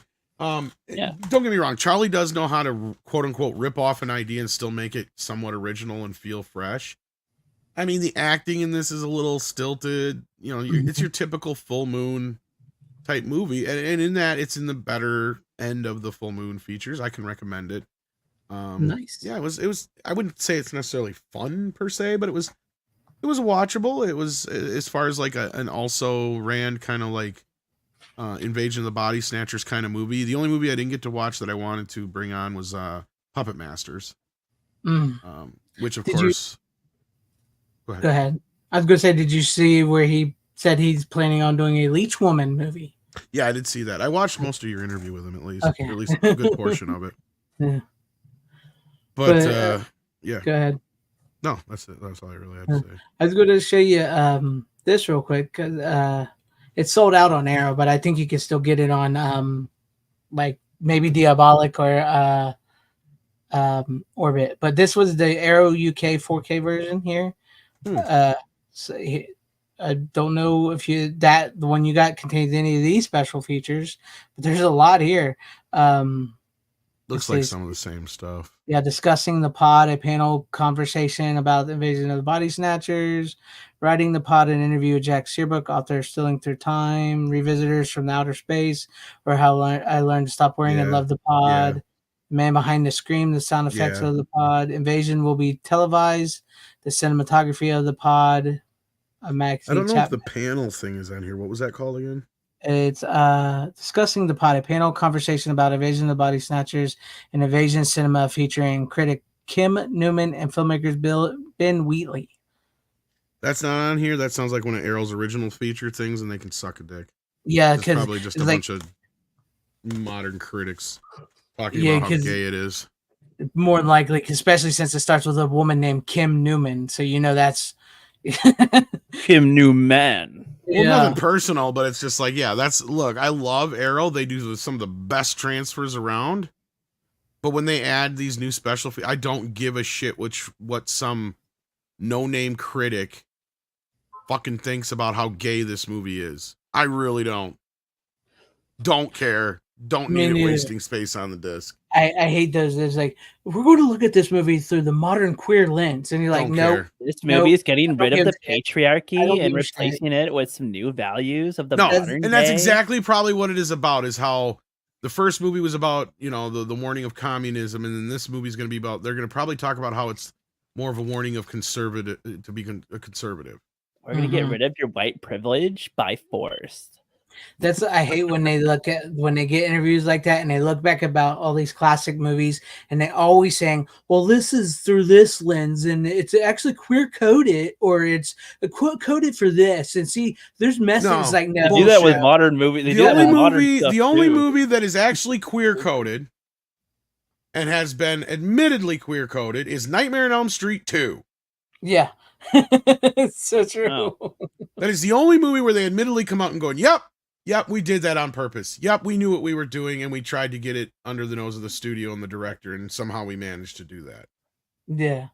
Yep. And I even had to ask Bob Shea. I don't think it's in the interview itself proper because I think this is one of the questions I asked him off the cuff. I was like, you wouldn't think after being in a leather bar buying fucking or leather store for like kink leather, buying those clothes that there wasn't something going on with Nightmare on Elm Street 2? Like you had no clue, none whatsoever, that Police this whole Academy thing was has nothing the but a Blue gay Oyster. analogy.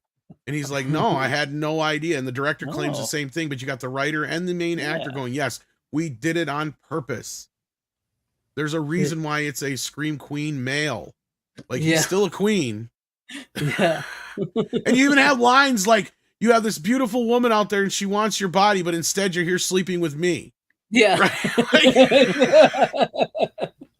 Oh, I do not. And like the whole thing is an analogy for the gayness trying to get out, right? Like he's got something inside me and spoilers, I can't. Okay, I'm gonna watch. You've never seen Nightmare on Elm Street 2? He hasn't watched any of them. That soon. Oh my god! I'm watching that soon. I told you I have the box set. I'm gonna. It's watch so gay. So gay. Justin put that on when I was over there, but I was too high to really comprehend it, so I don't remember anything that happened. So yeah, there's a few, Tim, I'm sure, that have a little bit, like obviously Sleepaway Camp has a little bit of the crying game or the crying game and stuff. But yeah, I love making you flip out, Tom. You haven't. I just can't imagine. Look. I mean, like the Clive Barker ones are clearly. Look, I was born and Freddy didn't even exist, and I knew who Freddy Krueger was. It's like a sitcom, and it's like, all right, when's Rook gonna say the thing, and then Tom's gonna do the Rook. Like, I mean, Heather Langenkamp's not wrong in New Nightmare when she's like, every kid knows who Freddy is. He's like Santa Claus or the Easter like I know Bunny. No. So like I've seen some of the first one that was on at my dad's house. Sometimes he liked that movie too. So, which is weird because he was not a horror guy really. Oh, the original one's a fucking classic. So like I remember like there's specific moments that stand out in my head. And like this was me not even really understanding what movie it was, but I know it's for Nightmare on Elm Street, and it's like when the chick woke up like spinning up in the air out of her bed. That's I don't know if that's the first one, but that one was kind of crazy. When they're running away, and he's like teleporting behind trees, like it's like, dude, what the fuck? Like that's freaky as shit. And, like in a weird red factory or something, and it's like it's boiler room. Like boiler room. And it's like there's some visual things I remember from Nightmare on Elm Street that stuck with me, but I never saw the full movie. So like the Nightmare on Elm Street movies are very visual. The first two movies are probably the scariest form of Freddy. And then after that, he becomes a little more kind of a Deadpool-ish. Hey, bitch, I'm gonna kill you. Honestly, right? People try to say that's not scary, but what's more scary than somebody who's literally coming into your dreams and cracking jokes, knowing that he's going to fucking kill you? Well, that's scary. That's actually one of the things about like slashers. Like he seems more interesting to me than Jason personally. Just on the fact that he goes into your head. You have to fall asleep, and he's kind of in a place where you can't really fight back with him. And I like that. That is a freaky concept. It is. Check this out. I have the raw audio of Robert Englund doing the lines. These are all the Freddy lines. Oh, that's so cool. Where's the volume? Okay, there we go. Sorry.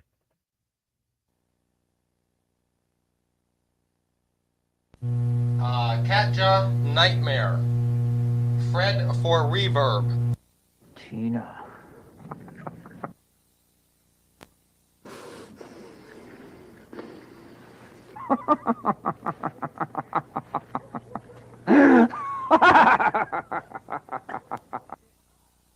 This is God. is God. Tina. Most of his lines are Tina. Yeah.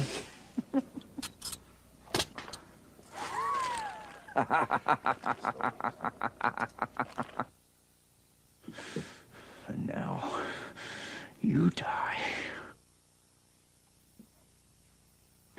You what?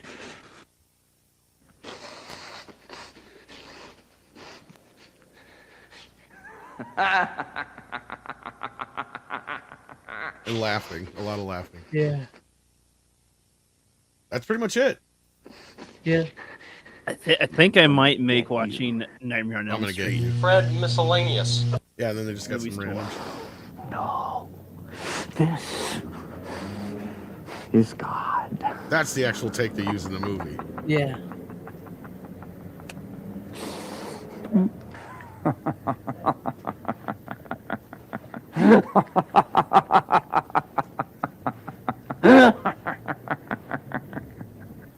One, two.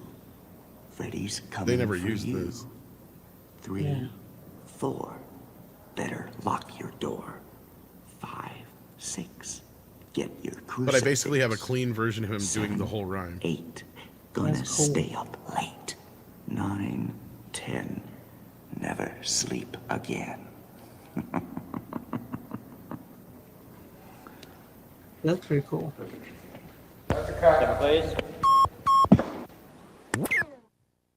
you go. That's all he did. 11, 12. You'll never fix your shelf. Now here's 13, with the reverb. 14. This is what he sounds like in the actual movie.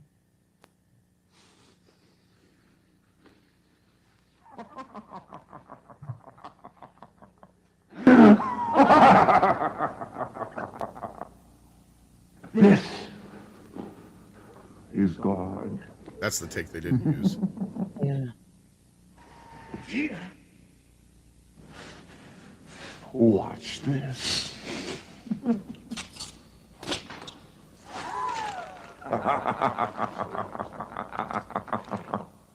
They do it differently later on. Now, you die. You what? Because they pitch his voice down and they add an echo and a chorus to it in a way, and then like a little bit of a flange. I don't think they use the flange anymore after the first film. Yeah. Then you get to part 3 and there's scenes where they don't even have the effect on. It's like, what the fuck? Like they screw the sound in part 3 is all sorts of screwed up. Eventually, it's just like, isn't it just his voice eventually every time? Nope. No, they still do the thing? Nope. It's always got the reverb added to it. Part 2 is the only time you hear him without any of the reverb, because there's like a few lines for some reason. It's weird how it is. If you watch it now, you'll catch it when I say it, because like one of the main ones, it happens like 2 or 3 times where he'll like say part of the line and it'll be in the reverb and the vocals dropped, and then he'll start talking and then it's his regular voice, especially in the boiler room scene. Mm-hmm. Watch that specifically and you'll notice it now. And I think there's even one with when he's like, they have part of the reverb on, but they don't have it pitched down. And he's like, you know, you can walk now in your dreams, but when you wake up, and then when he goes to the other part, then it drops. He goes, "It's back in the saddle again." That's when they dropped it. It's like it's just so weird how they do it in part 3. Yeah, but I mean, part 4 from part 4 on, they do it the exact same way the entire time from there on out. I think New Nightmare, they do it closer to what the original vocals sound like. That's probably what you're thinking of. Mm-hmm. Because it does sound different in part 1 compared to the rest of them. Part 2 is pretty close to what they do in 4, 5, and 6 and so on, but like and the TV show. Yeah, that makes sense. But Rook, I know you just was saying that you might want to watch that. I'd probably wait because the 4K is coming out soon, and you just watch them. Fuck it. What's the difference? We're gonna talk you go ahead and watch. Well, yeah, that's kind of the point. Now, so yeah, by the time you actually finish them, yeah, that's a good point. So I should start now. So I actually almost watched Freddy's Dead the other night. I've had a hankering for some reason. Me too. I've actually had a hankering to watch a couple of them. I brought them on before already, but I've had a hankering to rewatch New Nightmare again and Freddy's Dead. I'm waiting because I got, that guy Rick, my buddy who sends me movies all the time that he produces himself. He's supposed to be sending me a Nightmare set, and it's supposed to have like the uncut version of 4 or 5 in it and stuff like that. Oh, so, nice. With the Laserdisc scenes added in. So we'll see. I was kind of just waiting for that, so I was kind of like just holding off. And when is the first movie coming out again on 4K? December. Oh, yeah. It's late. Well, yeah, that you would think that'd be in October, man. I don't know if the US is coming out a little sooner, but yeah, the one I'm getting from the UK doesn't release until like December 31st. Let me see. So I got the standard one coming from Groove. Because yeah, the UK edition actually gets the original fucking cover on the steelbook. Yeah. I plan on trying to get that one if I can. Let's see here. I know I ordered it just to get it because I know it'll come sooner. All right, but yeah, I do got to head out, so that was fun, right. Nice and awesome, cool. Before you go, it would be interesting to hear which ones you like, because I always like when people see these movies for the first time, because we all know which ones. According to this, the US version comes out October 1st. Oh, there you go. Okay, good. So I'll just have to wait till December to get the better version. The better version, yeah. I think to make up for only having one movie this time, I'll try to watch all 7 Nightmare on Elm Street by next week. I'll try. You can try. I'll if I could get to 3, that'd be good, but I'll try to get to 7.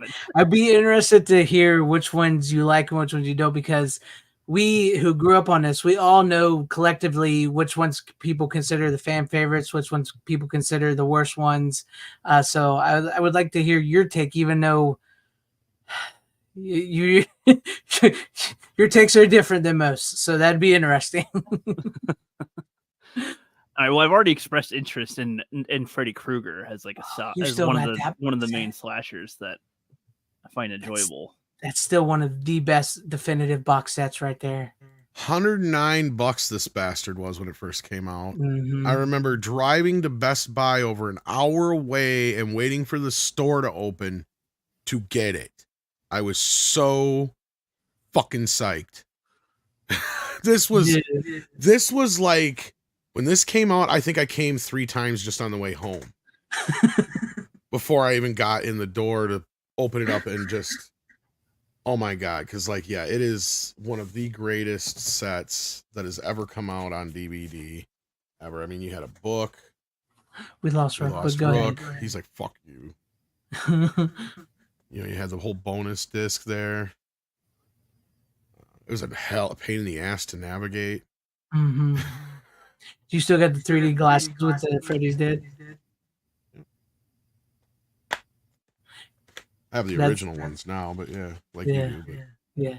It has, that's the only time that's been released on 3D on DVD. And it gives you a headache after like 5 minutes. Yeah. There's a better version on YouTube where somebody upconverted it, and it actually looks better. Believe it or not, one of the few times I will say, just because it helps. The 3D isn't so. Yeah. But it would be nice if they did like a version where you could watch it on 3D Blu-ray, but yeah. That'd be great. But no, like, yeah, this was one of the greatest box sets that ever came out at the time. It's still one of the most definitive box sets. It had both versions of the soundtrack on it, 2 Warner Brothers. Mm-hmm. I'm anxious and scared to see how these new 4K scans turn out and what they're putting on there. I am too, because this Nightmare on Elm Street 4K scan, I mean, they scanned it years ago. Like it's over 5 years old if it's the old scan, but I never heard about this uncut version before. Now, I mean, of course, in the commentary, I think Wes Craven talks about like the 30 seconds of footage he had to trim out to get it to an R rating. Mm-hmm. And it's mainly just we've seen the footage. It's not like we haven't seen it before. If you've seen the old Elite Laserdisc, and I think some of it's even on the Blu-rays, the Infinifilm Blu-ray and stuff, or DVD and stuff, it's just basically when Tina crashes down There's a splash of blood they had to cut out. Trying to remember what else. There's like a little bit more blood in Glenn's scene. Like I think there's just more blood blasting out than like they had to cut it down a little bit. I'm trying to remember what else they had to cut down. He says exactly what it is, and those little shots are in those extended scenes. The only other thing I could think of them editing back in the uncut version that I would be happy if they did is the revelation that Nancy and the other kids were not only children all this time. Yeah. Because that actually adds an extra layer to it. You're just kind of like, oh shit.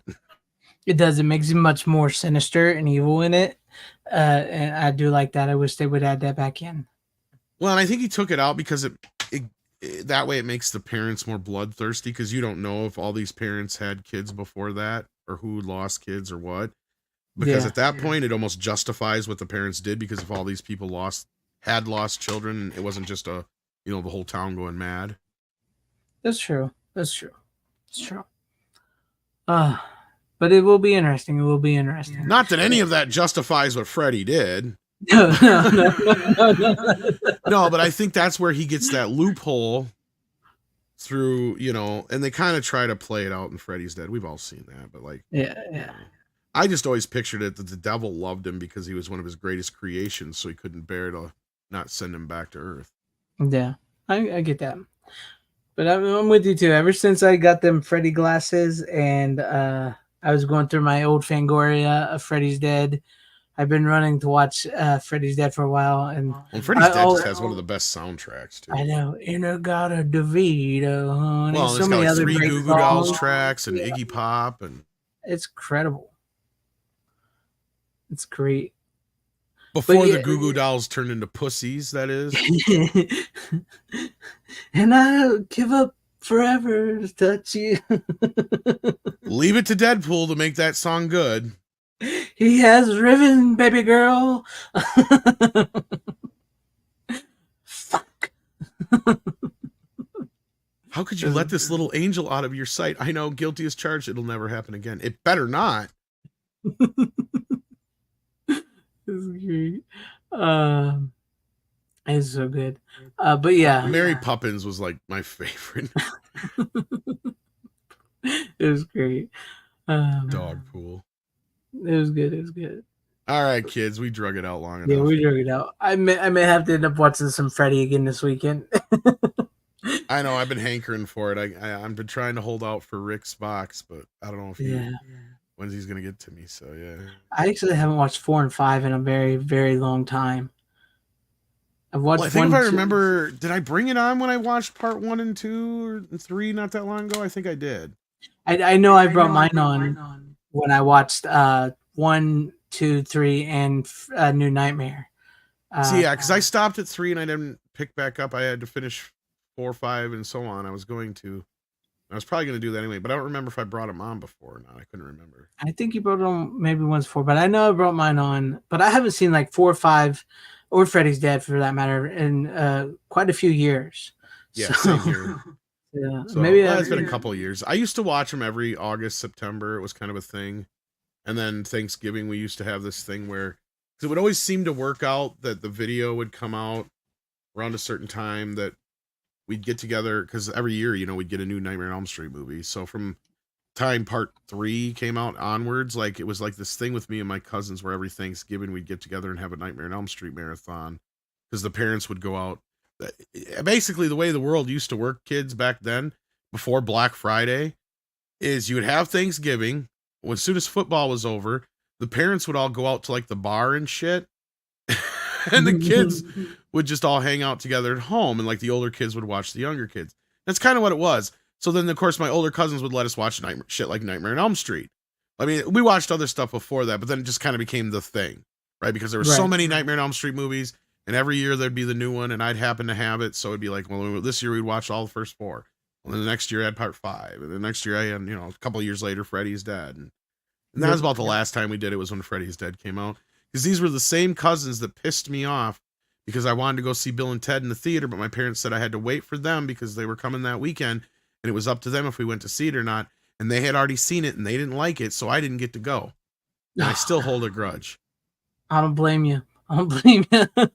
Especially when you're back in the day when we actually were very excited to see movies like that. And if we didn't get to see them, it was like, felt like you were missing something.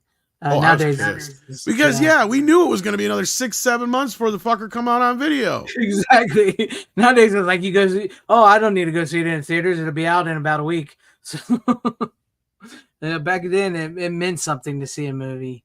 But Mel, we'll go ahead and thank you everybody for out in the chat for hanging with us, and Ruck for hanging. Tom, appreciate you as always. I'll do my salute. I'll do the whoa salute to y'all. I suppose I should show off my shirt better. I never really did. Oh, go ahead real quick. You want to? It's a boy. I like it. It's a great shirt. Fry Rag does. I don't even like Part 5 all that much, but the shirt's awesome. That's what I said. I remember 5. I know a lot of people don't like Freddy's Dead, but I actually kind of like Freddy's Dead more than I liked 5. Oh yeah, me too. I haven't seen them 4, 5, and 6 in a long time. The daughter thing is stupid. Mm-hmm. It is. But with that being said, thank you once again, everybody out there at home, everybody in the chat, everybody watching. Appreciate you guys all. You don't have to go home, but you can't stay here. How you doing? Bitches leave.